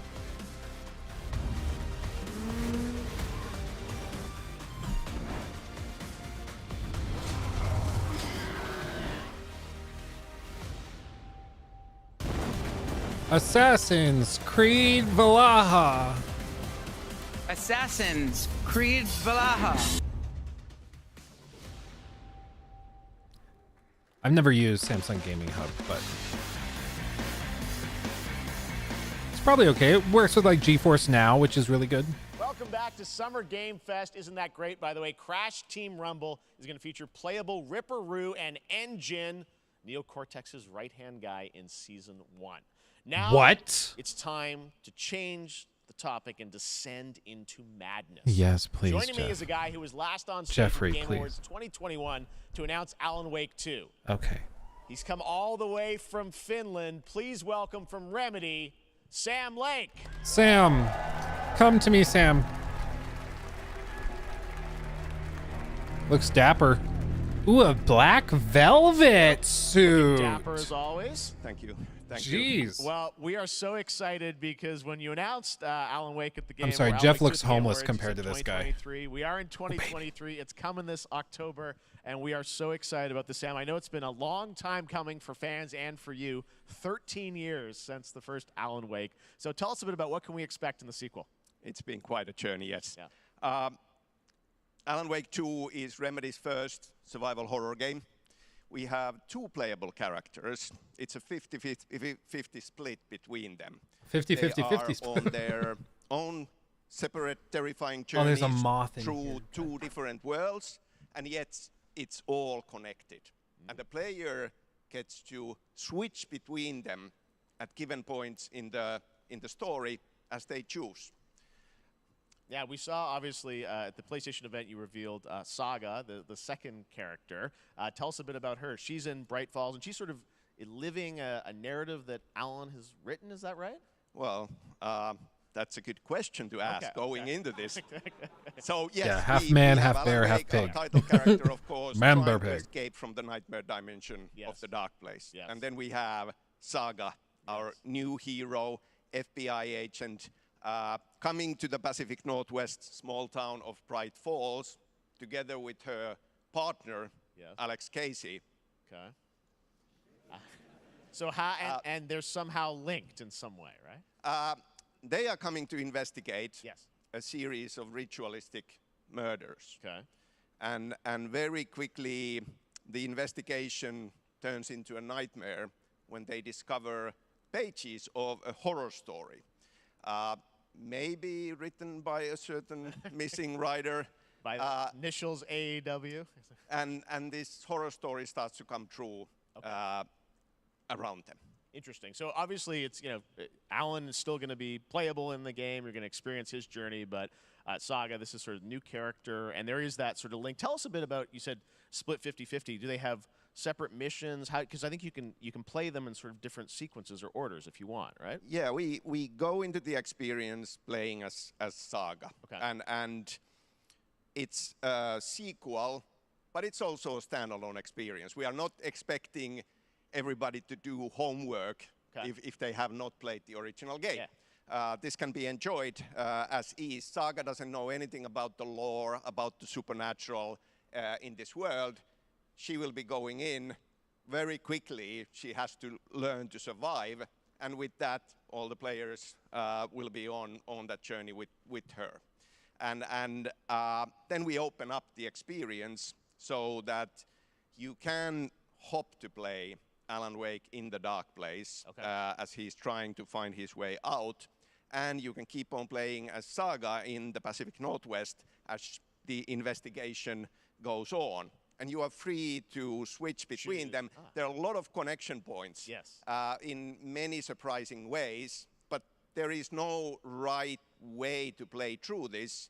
You can choose. You can go on as Alan all the way close to the end, or as Saga, or you can keep hopping between these two. It's interesting. Sides of it. Well, you're always so good at kind of. I appreciate them actually explaining it verbally instead of like trying to do it through a couple sentences of pop-up text, you know? Intertwine, I'm sure, throughout the experience. Today, though, I know you brought with you some gameplay of Saga's adventure. We're just going to see a raw segment of the game, right? Yeah, raw gameplay for the first time ever. This is early on from the experience. They're hyped, Sam. They're ready for it. So tell us, what are we going to see? Supernatural forces of darkness have brought the murder victim, in this case, back to life as a monster. And Saga is outside Bright Falls at Cauldron Lake, trying to find him and stop him. Okay, with that, let's take a look at raw, unedited gameplay from Alan Wake 2. Thanks, Sam. Thank you.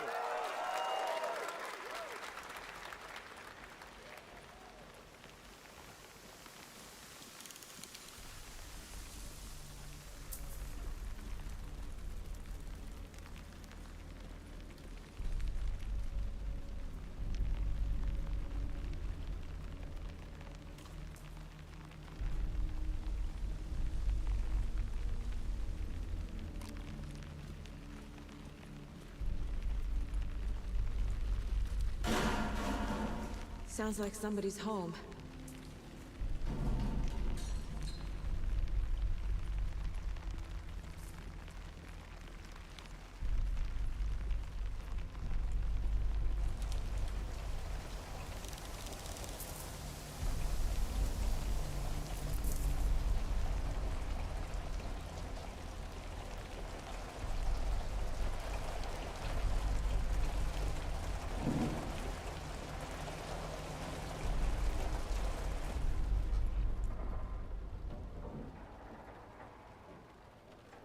I like the changing rain sound effect once you go in under the roof.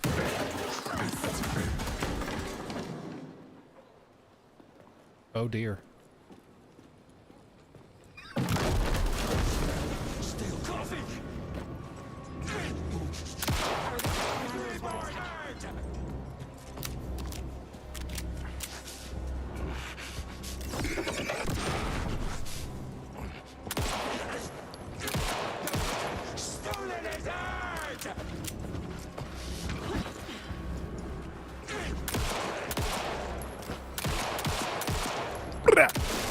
She's not saying brat, that's why.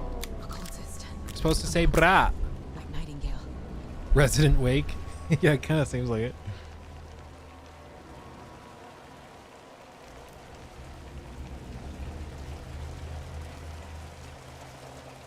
Dead ass, bruh. Brr.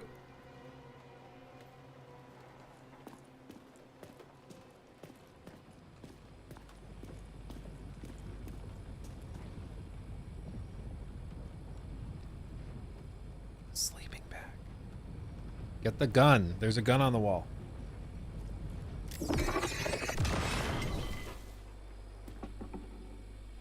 Oh. The text on the heart is clearer now. Legible. I knew it would be here. Like I saw it in a dream.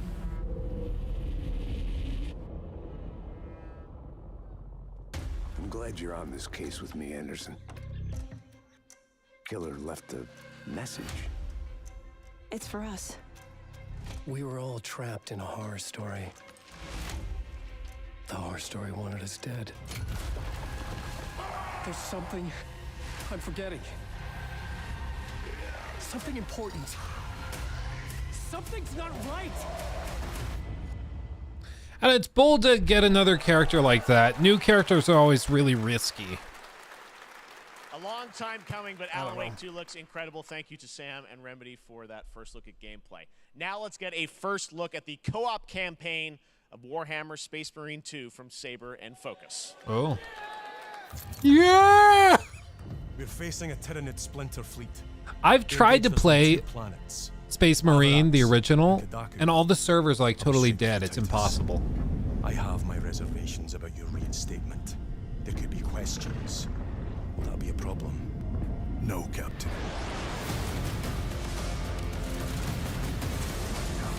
Dude, it looks good.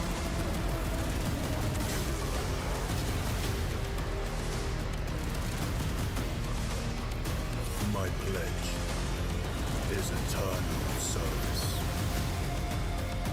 Xenos inbound! Eviscerate this abomination! Come forth and be slaughtered!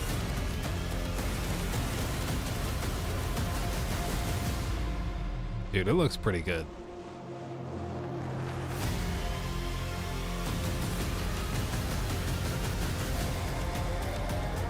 Open the gates. I'm kind of bummed it's only up to 3. Care to see who can slay more Xenos for the Chiron? I thought a piece of that statue would offer more sport. Hold them back, damn it! For Ultramar! For the Emperor! There were a few times where that frame rate looked like it was struggling a little bit, but that's a cool statue too. Yeah, I'm excited for that one. That looks fun.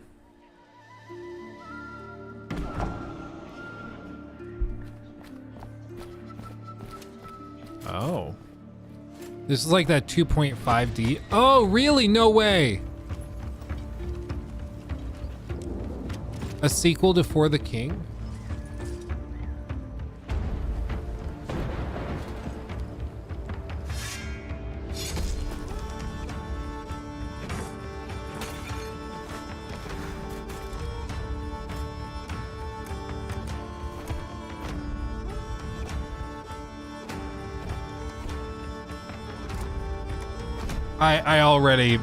I like this. I like this.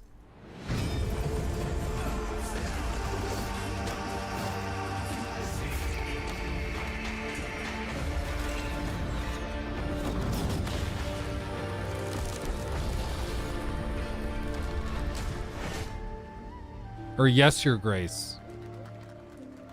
Is that what...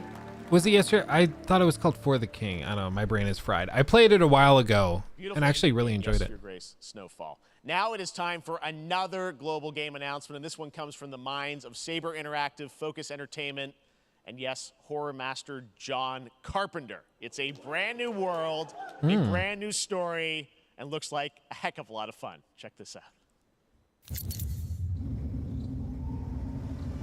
Focus Entertainment's been killing it, dude.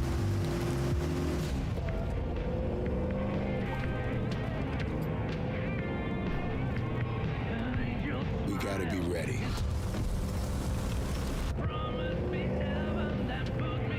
Nobody half-asses it this time. Ruby.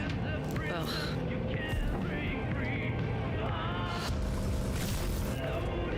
On my mark. 5, 4, 3, 2, 1. Shot through the heart, and you're to blame. You give love a bad name.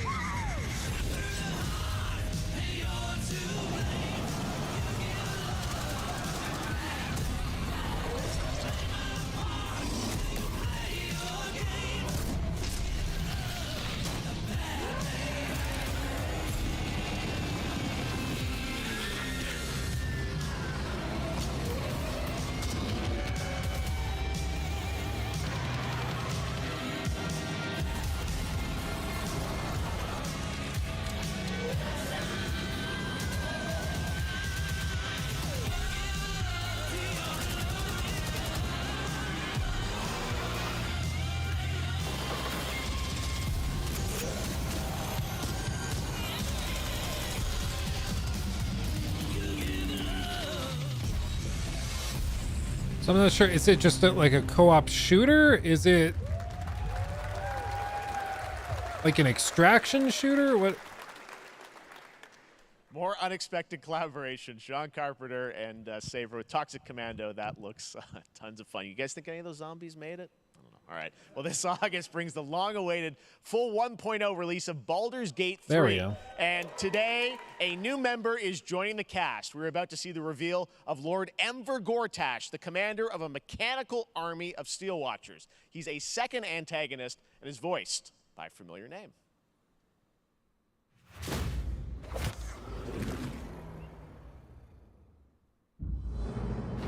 Enver Gortash, swearest thou by Balduran's blade to defend the citizens of Baldur's Gate from enemies within and without? You are soon to witness the people of Baldur's Gate granting me complete power over them. A new age is upon us. Gods have mercy on those who would stand in our way. I don't know who that is. A mad dog understands the yank of the leash and the hand of its master, but it cannot be an equal. You can be my equal. There's an old wisdom. A brittle alliance can never be mended. It can only break. I want to lead this city to glory. Oh, Malfoy's dad? No way. Is that him? Friends, allies, to my I guess I don't recognize him with the bald cap and the glasses and the beard. This city is mine. I'm not ready to call you enemy. What do you say? Shall we be allies? Oh, I guess I just didn't recognize with the hat and the glasses. It isn't you I answer to, Gortash.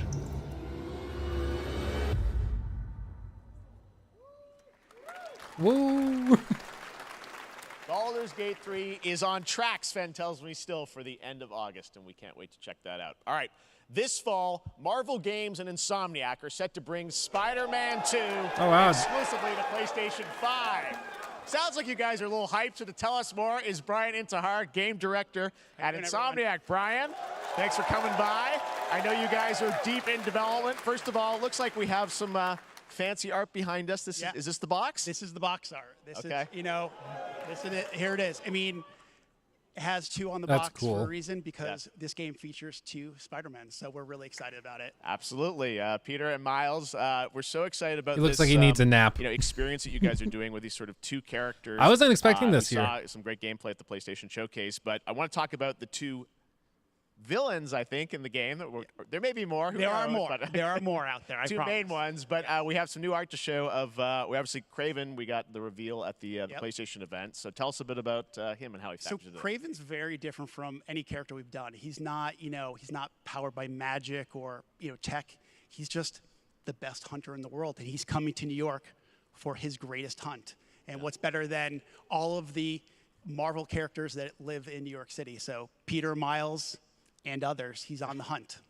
And others, ... Yes, yes. But Venom also, obviously, you know, symbiote is a part of this whole story, as we saw in the gameplay. Oh, there you go.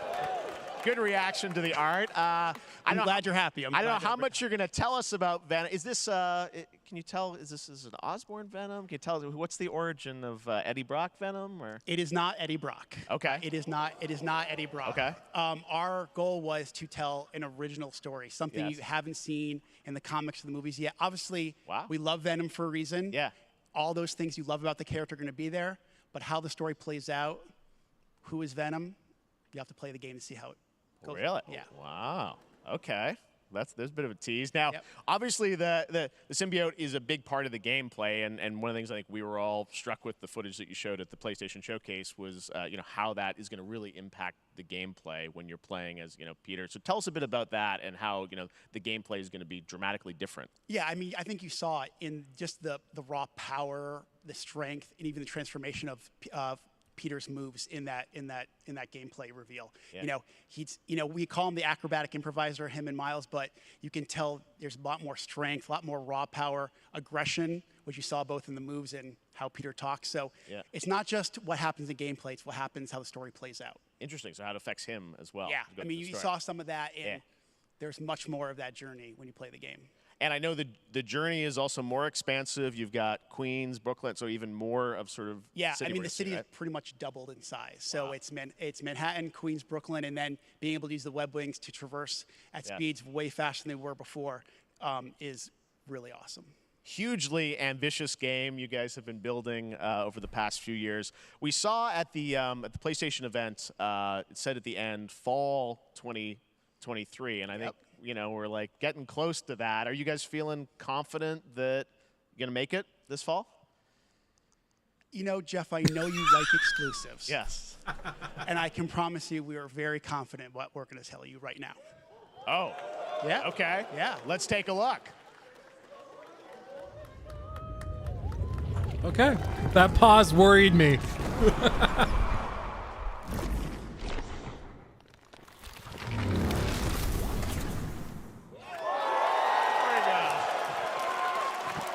Nailing it. October 20th. Spider-Man 2. Exclusive Oh, to man. PlayStation 5. Got it. Awesome. Well, Brian, thanks so much for Thank you stopping very by. much. I know you got a lot of work to do. Wrapping up the game, and we'll check it out in October. Thanks, Brian.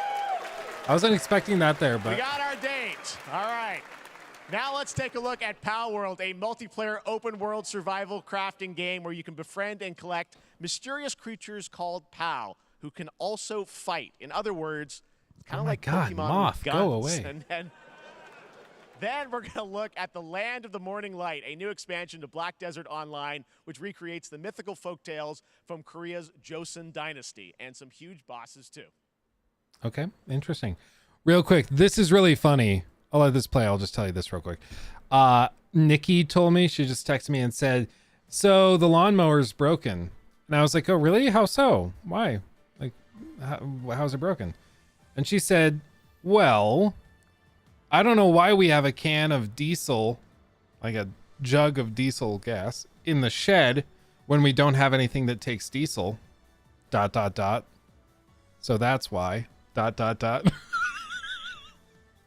I was like, oh. Well, she's like, yeah. So she filled the regular unleaded gas lawnmower with diesel. And I don't know if you can fix that. So I think that lawnmower might not be okay anymore. Oops.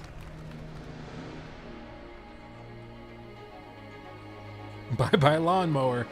Yeah, we were gonna get a new one like in a year or two, but Kung Fu Panda the game?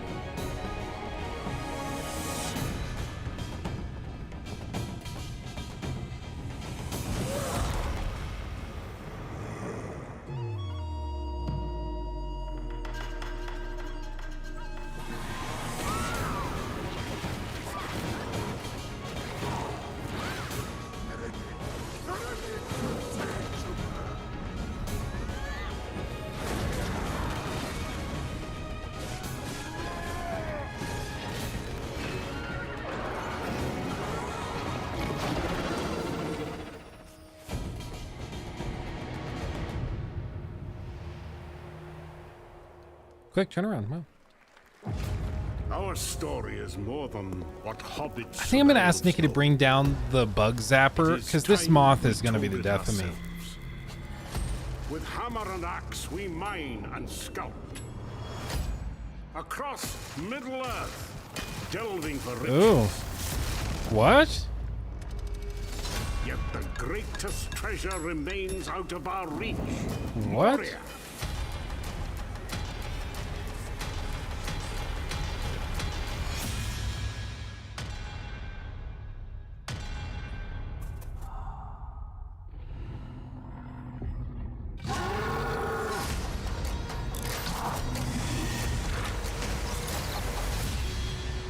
Come, my fellow dwarves. Rally together. It's time we took back our home. Yeah, this was not on my bingo list. Return of Moria. Okay, well.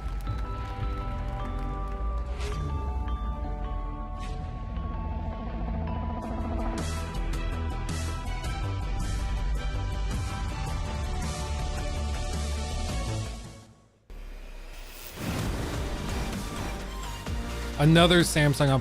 What I will say is Samsung, when I worked at Best Buy, the amount of money they spent on marketing was ungodly. They just, man, it's at times it's like they're paying you to use their stuff. It's wild how much they spend. All right, now we're going to look at an exciting new mobile game from a legendary franchise.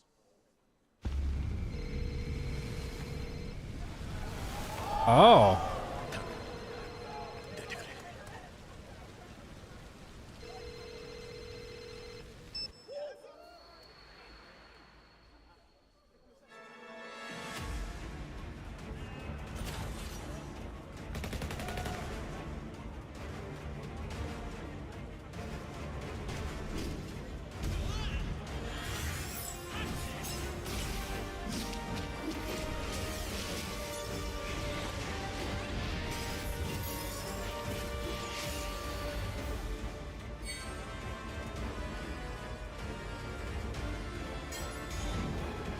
So is it like a dungeon crawler?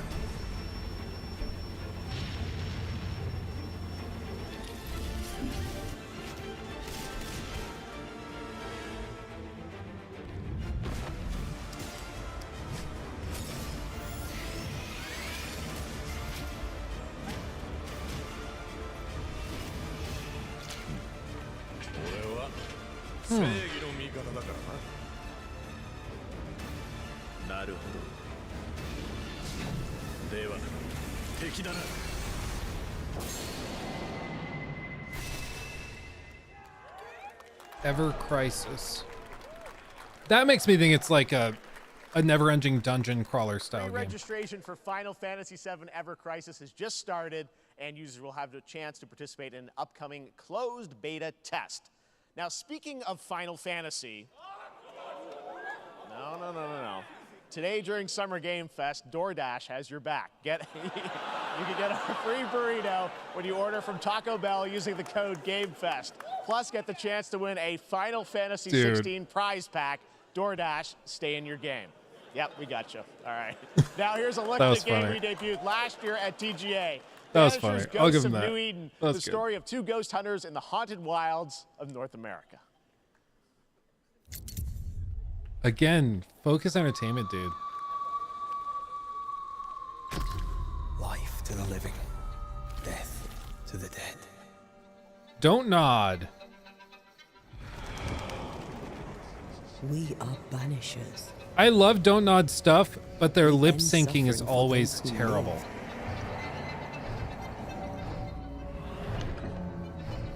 We bring closure to those who don't. I want us back, Red. I want revenge on what killed me. I want to live.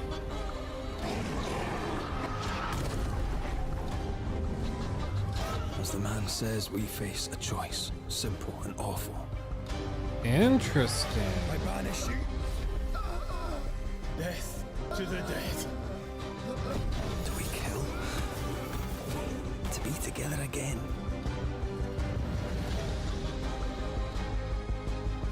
Or do we part forever?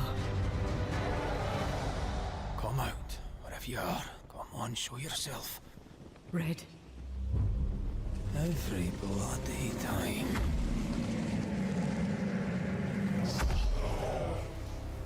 I'm into it. Banishers by the end of the year. Sign me up.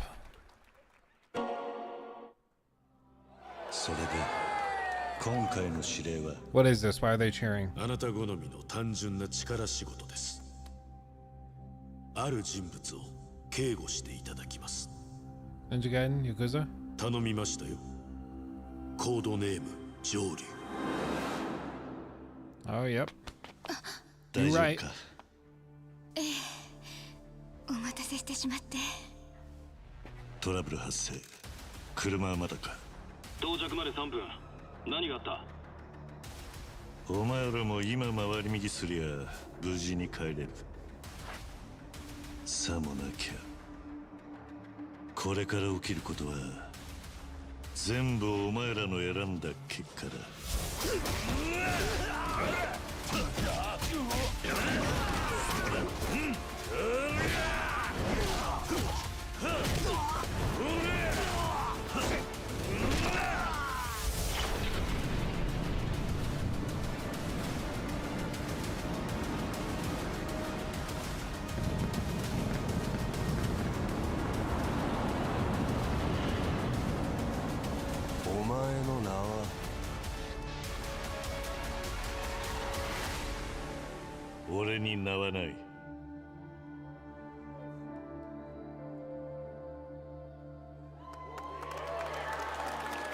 Like a Dragon Gaiden, the man who erased his name.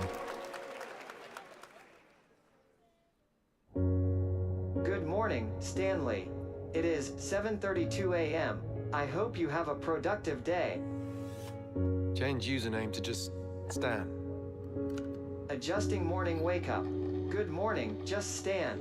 Quantic Dream. 12, come in. You there, Stan? I forgot this was a thing. Looks like we're good. Definitely a leak here, Tim.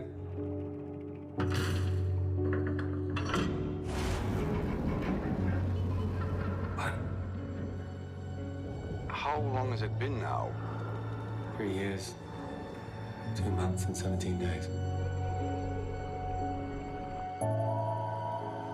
What sort of operation are they running down here?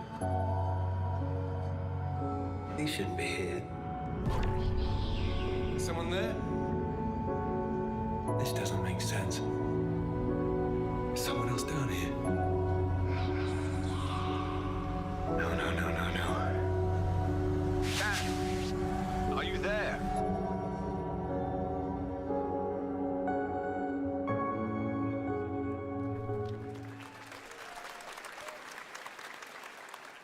Weird. It's a beautiful new game, Under the Waves, and today, incidentally, is World Ocean Day. Fun fact. All right, next, Call of Duty. Well, there's a new Call of Duty coming this fall, along with Warzone Mobile. Today, we're going to give you the first ever look at Season 4 of Modern Warfare 2 Warzone, launching next week. Here's your first look at Vondel, a new Warzone location with points of interest, including a medieval castle, a soccer stadium, and an abandoned zoo. Yep, it's all happening. Check it out. Here you go. Dude, I miss playing Warzone, but I've tried to get back into it and I just can't.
Season 4 next week. Today Stop with the is a pay-to-win big stuff day and I'll for be video interested. Games, but also a huge day for Porsche. The iconic German automaker turns 75 years old today. See, To I'm not the only one celebrate that their says contributions to the Porsche. automotive and gaming space, and we've all raced a 911 in some point at a game. Xbox has teamed up with Porsche for a limited edition run of 75 consoles inspired by 6 famous Porsche race cars. And I'm thrilled to debut the first design here today, inspired by the Porsche 963 that's racing this weekend at the 100th running of the 24 Hours of Le Mans. Let's take a look. What? Do you think they paid Jeff in a Porsche for this?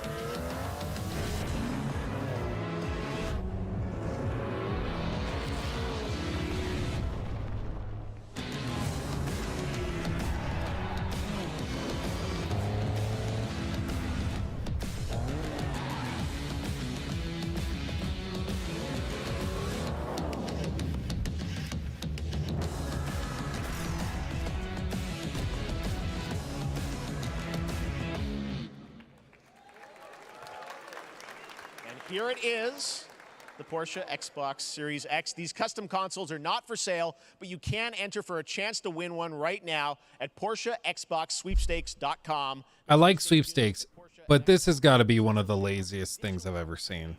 I mean, it's literally like a skin. Consoles. All right, next, Phoenix Labs are building the next great entry into the cozy farm sim genre. We all like a cozy game inspired by classics like Animal Crossing and Stardew Valley. Previously announced for Nintendo Switch, there's now some exciting news for PC players too. Let's take a look at Fate Gee, I Farm. wonder what the announcement is. Life in Azoria's been treating me well.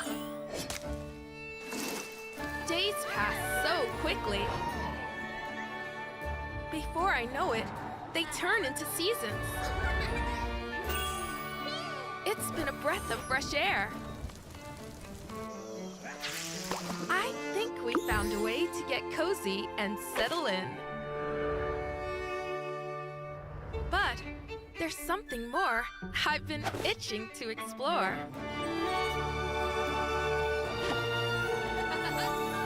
Realms where magic comes to meet us. As long as we're prepared, we can face anything. So, what do you say? There's so much yet to discover. Are you ready? I don't know if I am.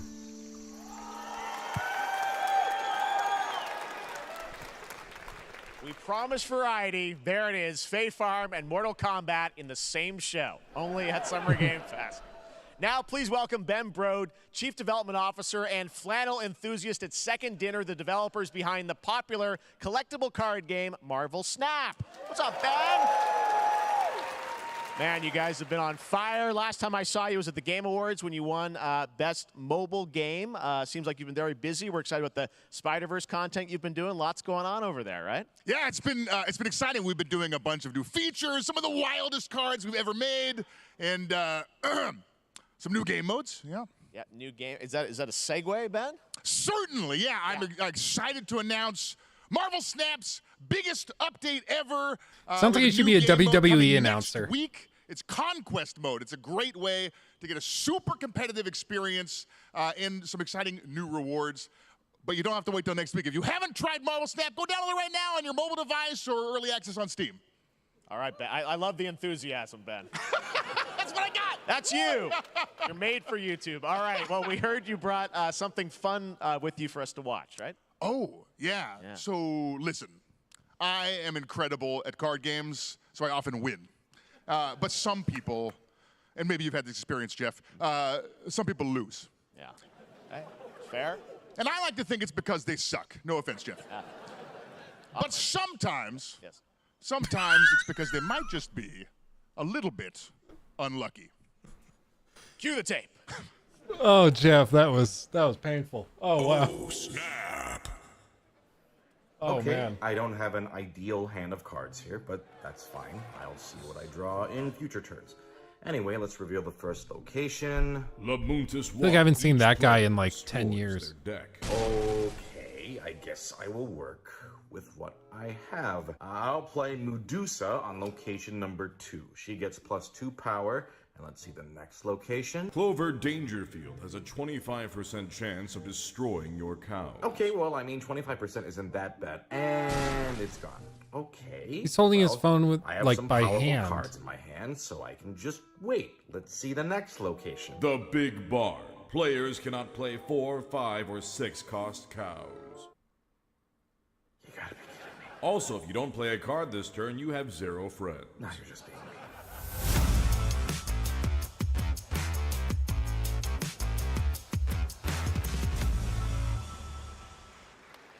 Still to come, we're going to look at Immortals of Avium from EA Originals, Did I- Ascendant, and the world premiere first look at Chapter 4, Season 3 of Fortnite Wilds. Now, if you're looking for Did the I black smartest out way for a to second? level up your gaming this summer, compare top credit cards side by side with NerdWallet and start maximizing your cash back rewards on everything from Wi-Fi to headsets. Now, here's a look at King Arthur Legends Rise, a new cross-platform UE5 game for mobile and PC, a Fantasy Squad RPG adventure that is available to pre-register today. I'm sorry, that was so weird. And I can't get into numbers, but I will tell you what. If a brand for a mobile game company approached me to make a commercial for them to play at a show of this scale, I would be charging like anywhere from $60,000 to $100,000, and they would pay it. So that guy for that probably made enough to buy like a brand new Tesla all cash. So I don't even understand what that was about. Like, was that a joke? Was that like a meme that I'm not aware of? I don't understand any of that. That was just really, really weird. King Arthur mobile game. Yeah, this is the mobile game portion of the show. Get that bag, boys. Get that bag. It's a reference to the game. Well, if you're trying to get new players, why are you making like an inside joke about the game? You know, like, I don't know. Mobile Game Fest. This is the portion where he's just getting that bag. Can't blame him. Can't blame him. I mean, if somebody approached me and they're like, hey, can we just tuck this into like one of your big critiques? Like 2/3 of the way through, can we just do like a 90-second mobile game ad and we'll pay for your mortgage like for the next 5 years? I would do it. Like, why wouldn't you? That's what this is for Jeff. No shame. Everybody's got to make a living.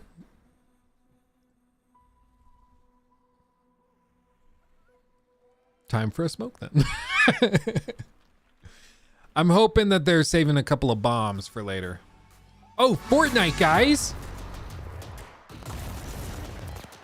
Oh, is this for that new creator mode thing that they did?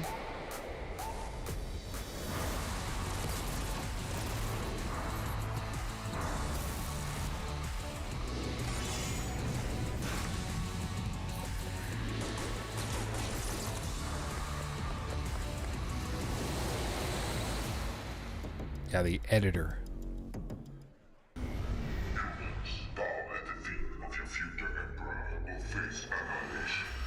Steve, seriously, you don't stand a chance. You darn stand a chance. Project under construction.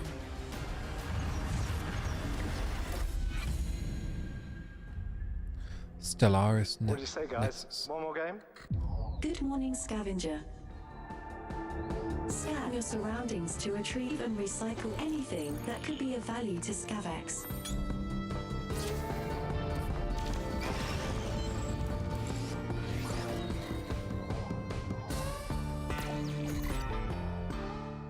Space trash. Captain's log. Stardate 43152.4. Our fleet is cautiously entering hostile territory, and the crew is standing by in case they have contact. We are the Borg. Lower your shields and surrender your ships. Your culture will adapt to service us. Resistance is futile.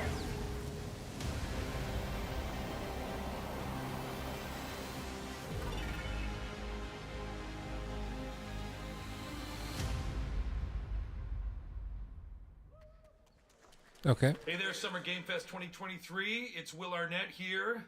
Yeah. Right?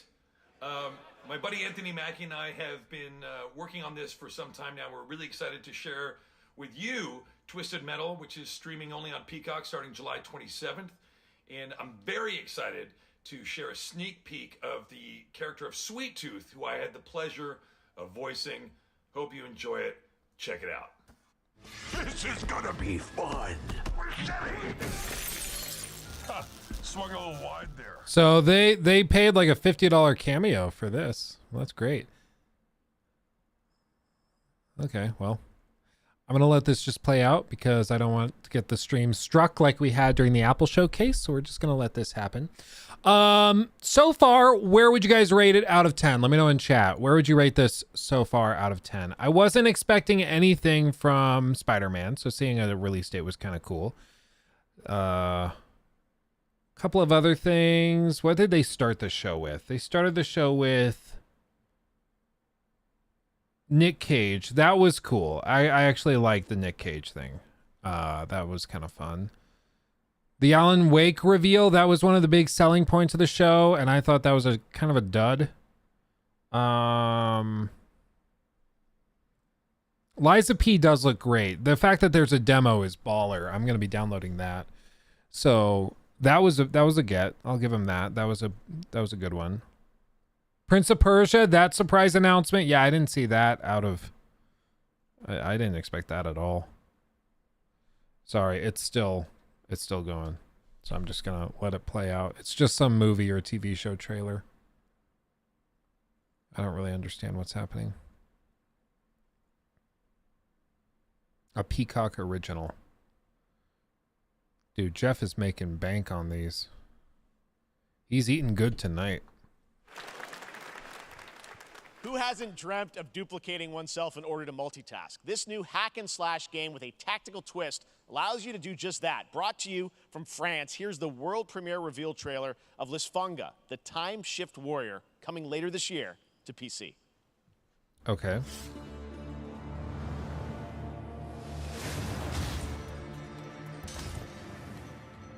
Goddess of time. Receive my light, Lisfunga. Let this power flow through you and fight again alongside your past selves. I'm here again.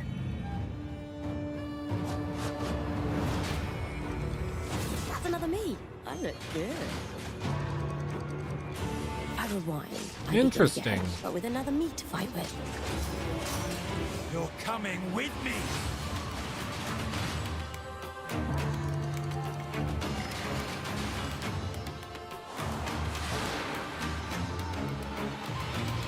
You're not the only one who can be in multiple places at once. I will become Legion and crush these demons. That, I mean, it's honestly kind of interesting. I can feel the Has it been done before? Mage Keeper? I don't know. Either way, it's an interesting idea. Game. All right, next up is a brand new IP from Ascendant Studios, a single-player, first-person magic shooter called Immortals of Avium. It's fast and fluid. It's an FPS in a fantasy setting, kind of like Doom with magic. It also has a great cast led by Darren Barnett as the main character, Jack, and he joins us now. Hey, Darren. Hey, guys. Great to have you with us. Doing? Thank you. This is such a cool game, super high production. I've seen this value, behind closed doors. gameplay. It actually does Tell look us about very the guy good. You play. You're the main character, Jack, right? Yes, I am playing the main character, Jack, as seen behind me. He's a battle mage that controls all 3 forms of magic, triple threat. He's brash. He's funny, Fully but he gets the job jawline, done. Batman. Well, it's the gameplay, as we've seen, is just so fast-paced. There's so much action in it, you know, with all the spells, the spell casting, and the magic. What can you tell us about the story and sort of how this battle mage, Jack, comes in? He sort of becomes a battle mage, right? Yeah, he kind of comes from nothing. He's, I guess they call him a street rat is what he was. But he, during a time of intense trauma, he summons the power to control magic. Becomes part of the Immortals, which is like the elite Navy SEAL squad of this world called Avium, and they are in the middle of an Everwar fighting for the control of magic. Okay. You have a great cast. You, Gina Torres in it. Lots of amazing actors in this incredible, really high production value game that's coming out this summer. We don't have to wait long for it. And I know you brought something. Y'all with you to simping share too much? today, which is a gameplay Dude, sequence I'm from just being real. The dude looks like he has 0.5% body fat. So this is a wild part. I'm of being the game. real. This trailer is going to be showing you the Immortals and myself confronting Sandrak directly, who is the top villain of this game, and trying to end the Everwar. And it's taking place in like one of the most badass levels of a video game I've seen. We're battling on top of a 400-foot mech in the middle of the ocean as it moves around. It's wild, so let's take a look. All right, let's take a look at some brand new gameplay from Immortals of Avium, which comes out this summer for PC, PS5, and Xbox. Thanks, Darren. Thank you. Sandrax literally pushed us to the edge.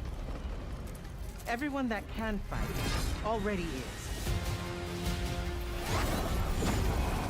And we're still losing.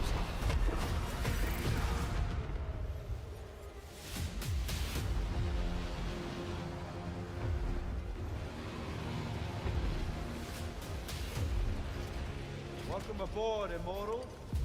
What's our bearing, sir? North by northeast, 5 knots. We'll catch him, sir.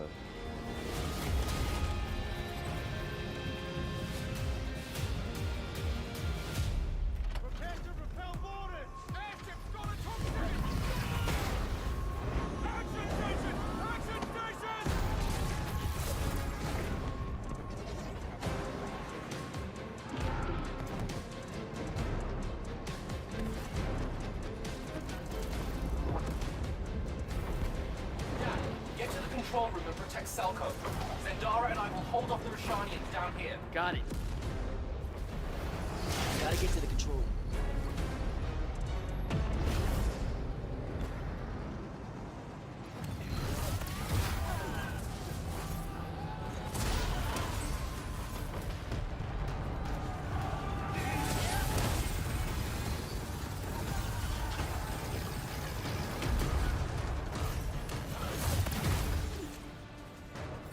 You guys know me in Fade to Blacks.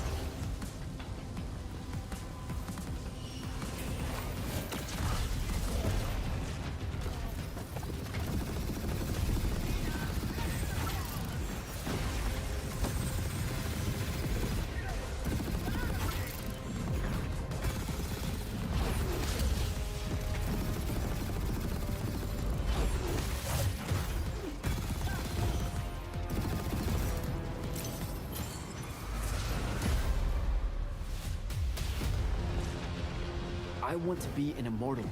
I want to fight this war as one of you. You're what's called a triarch. The Pentasod has gifted you with the ability to manifest all three colors of magic.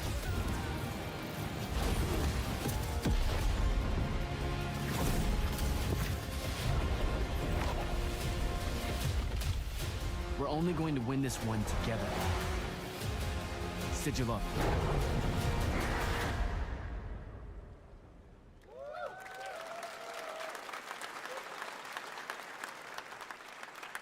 Love that we get to show you guys so much amazing raw gameplay today, and that game looks incredible. Coming out this summer from Ascendant and EA. Now, one game that constantly reinvents itself is Fortnite, and tomorrow, Chapter 4 Season 3 Wilds launches, and today, Summer Game Fest is debuting the cinematic trailer to preview the season. The center of the island has collapsed, revealing a vast, hidden jungle with ancient secrets to discover. And of course, there's a whole new Battle Pass lineup where you can unleash the power, yes, of Cybertron. Here we go. What? What?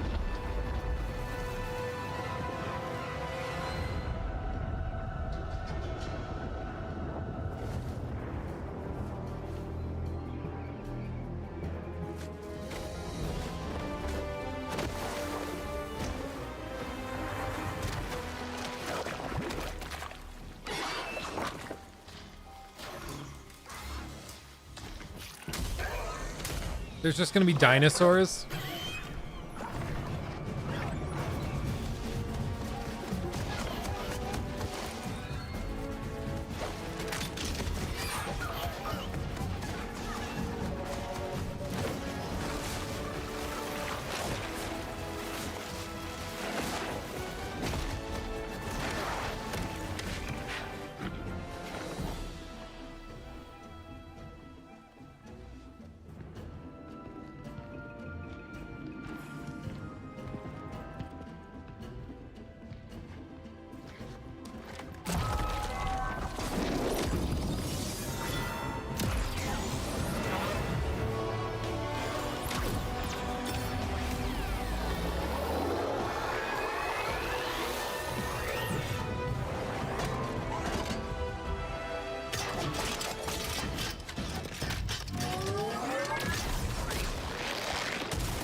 Fortnite is such an acid trip nowadays, I'll tell you what. Am I supposed to know who that is?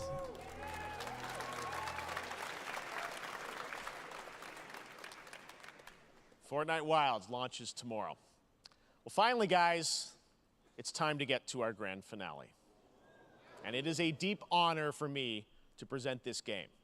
What you're about to see is a world premiere trailer that gives us a new look at an expansive world we can't wait to explore again.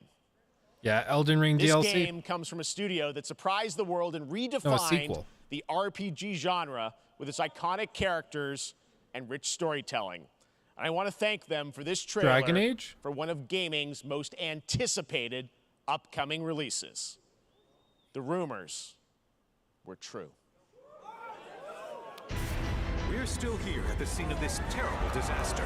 Caused by a massive tornado which swept through sectors 0, 1, and 2. Okay. Amidst the wreckage of the expressway, search and rescue operations are already in progress.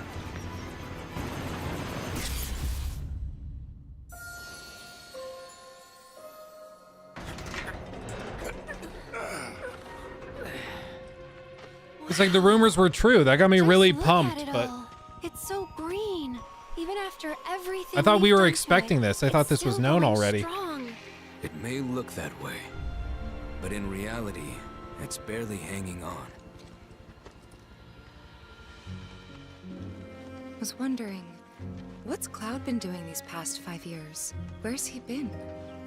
And you're asking me this? This is gonna sound crazy, but as far as I know, Cloud was never in Nibelheim 5 years ago. The life stream. It is the very essence of our star. The blood coursing through its planetary veins. According to Hojo, they're connected to Sephiroth. Shadows of the Mad, I believe he called them. Sephiroth was in Midgard. We fought him. Whatever happened, he's alive. But why come back now? After 5 years, doing who knows what?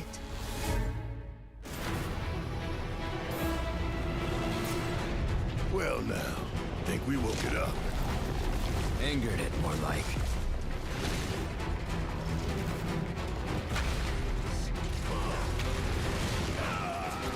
Feast your eyes on the Turk's latest and greatest, Elena. She may be new, but she's still a Turk.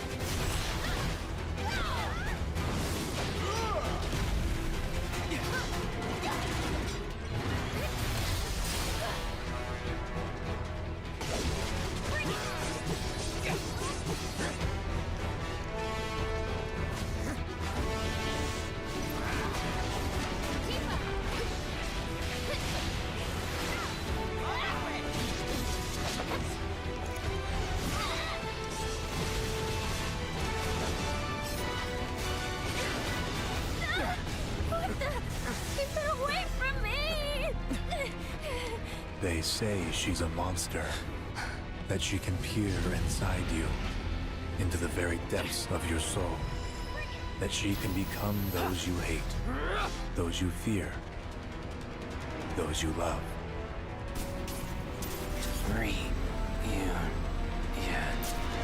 You murdered my dad. You burned my village.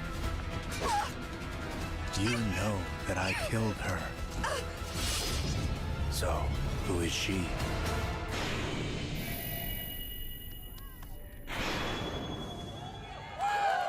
I thought this was known already.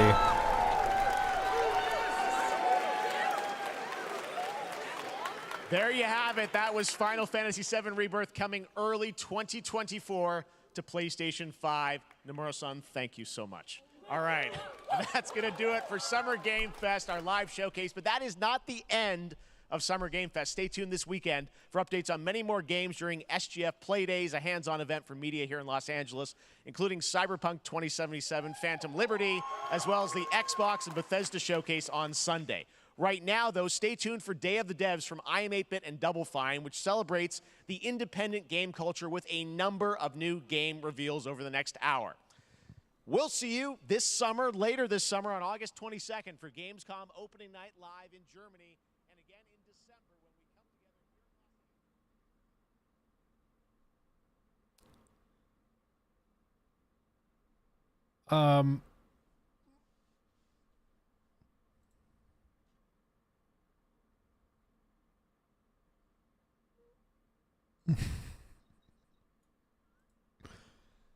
together. Okay.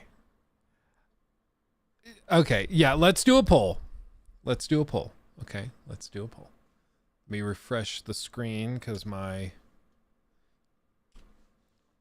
My chat's glitching out. Okay.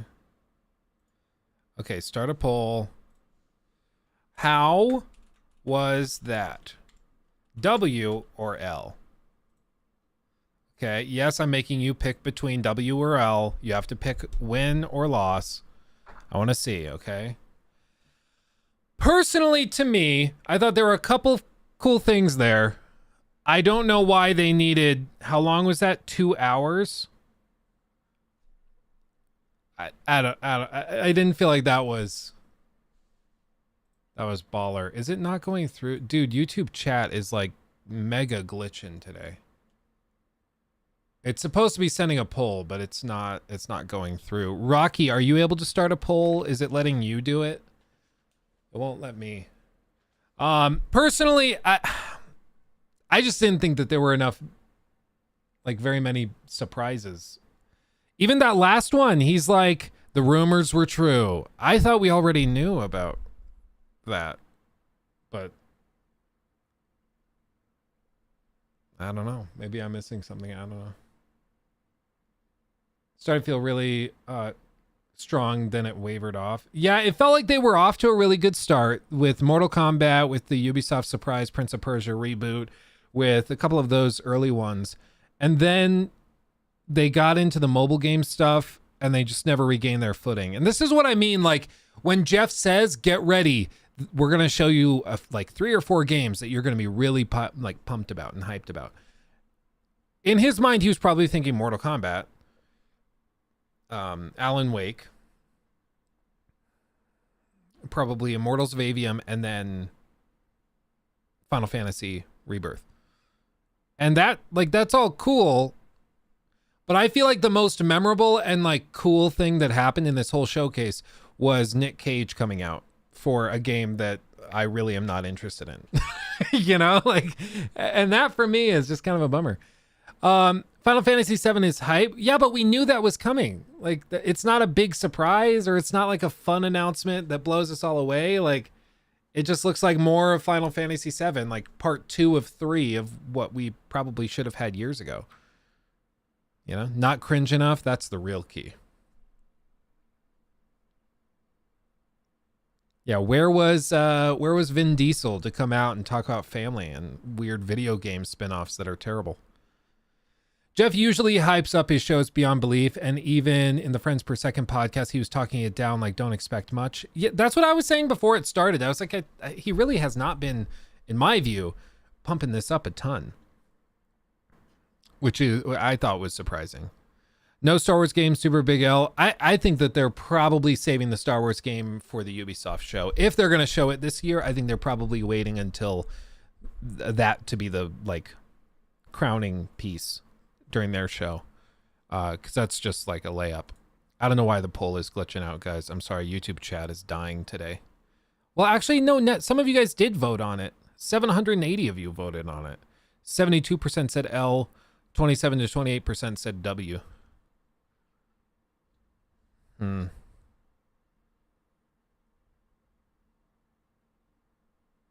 not going to have the Star Wars game this year? No, I don't think that it'll release this year. I think it releases early next year. Because what Ubisoft, the reason people have been saying that about the Ubisoft Star Wars game is because Ubisoft in their investor calls said that they have one more huge unannounced game coming by the end of this fiscal year. So that would mean by, I think, next April or May, there has to be something huge that's unannounced. And one of the things we know that they're working on that's unannounced is a Star Wars game from, I think, Massive or Motive, whichever. Huge. When will Phantom Liberty be revealed? It's pretty much all but confirmed that it's at the Xbox showcase. And there's rumors they even have Xbox exclusivity on consoles for like 3 to 6 months. I don't know if that's true. I have no idea, but there are rumors about that. I have a feeling Xbox is going to come out swinging. I have a feeling. But then again, I also had a feeling that PlayStation wouldn't totally blow it. And guess what they did? They totally blew it. So who knows? Oh, yeah, that demo for Lies of P. That's a good point. Hold on. Please hold. Lies of P. Notice it's on my wish list already. Demo.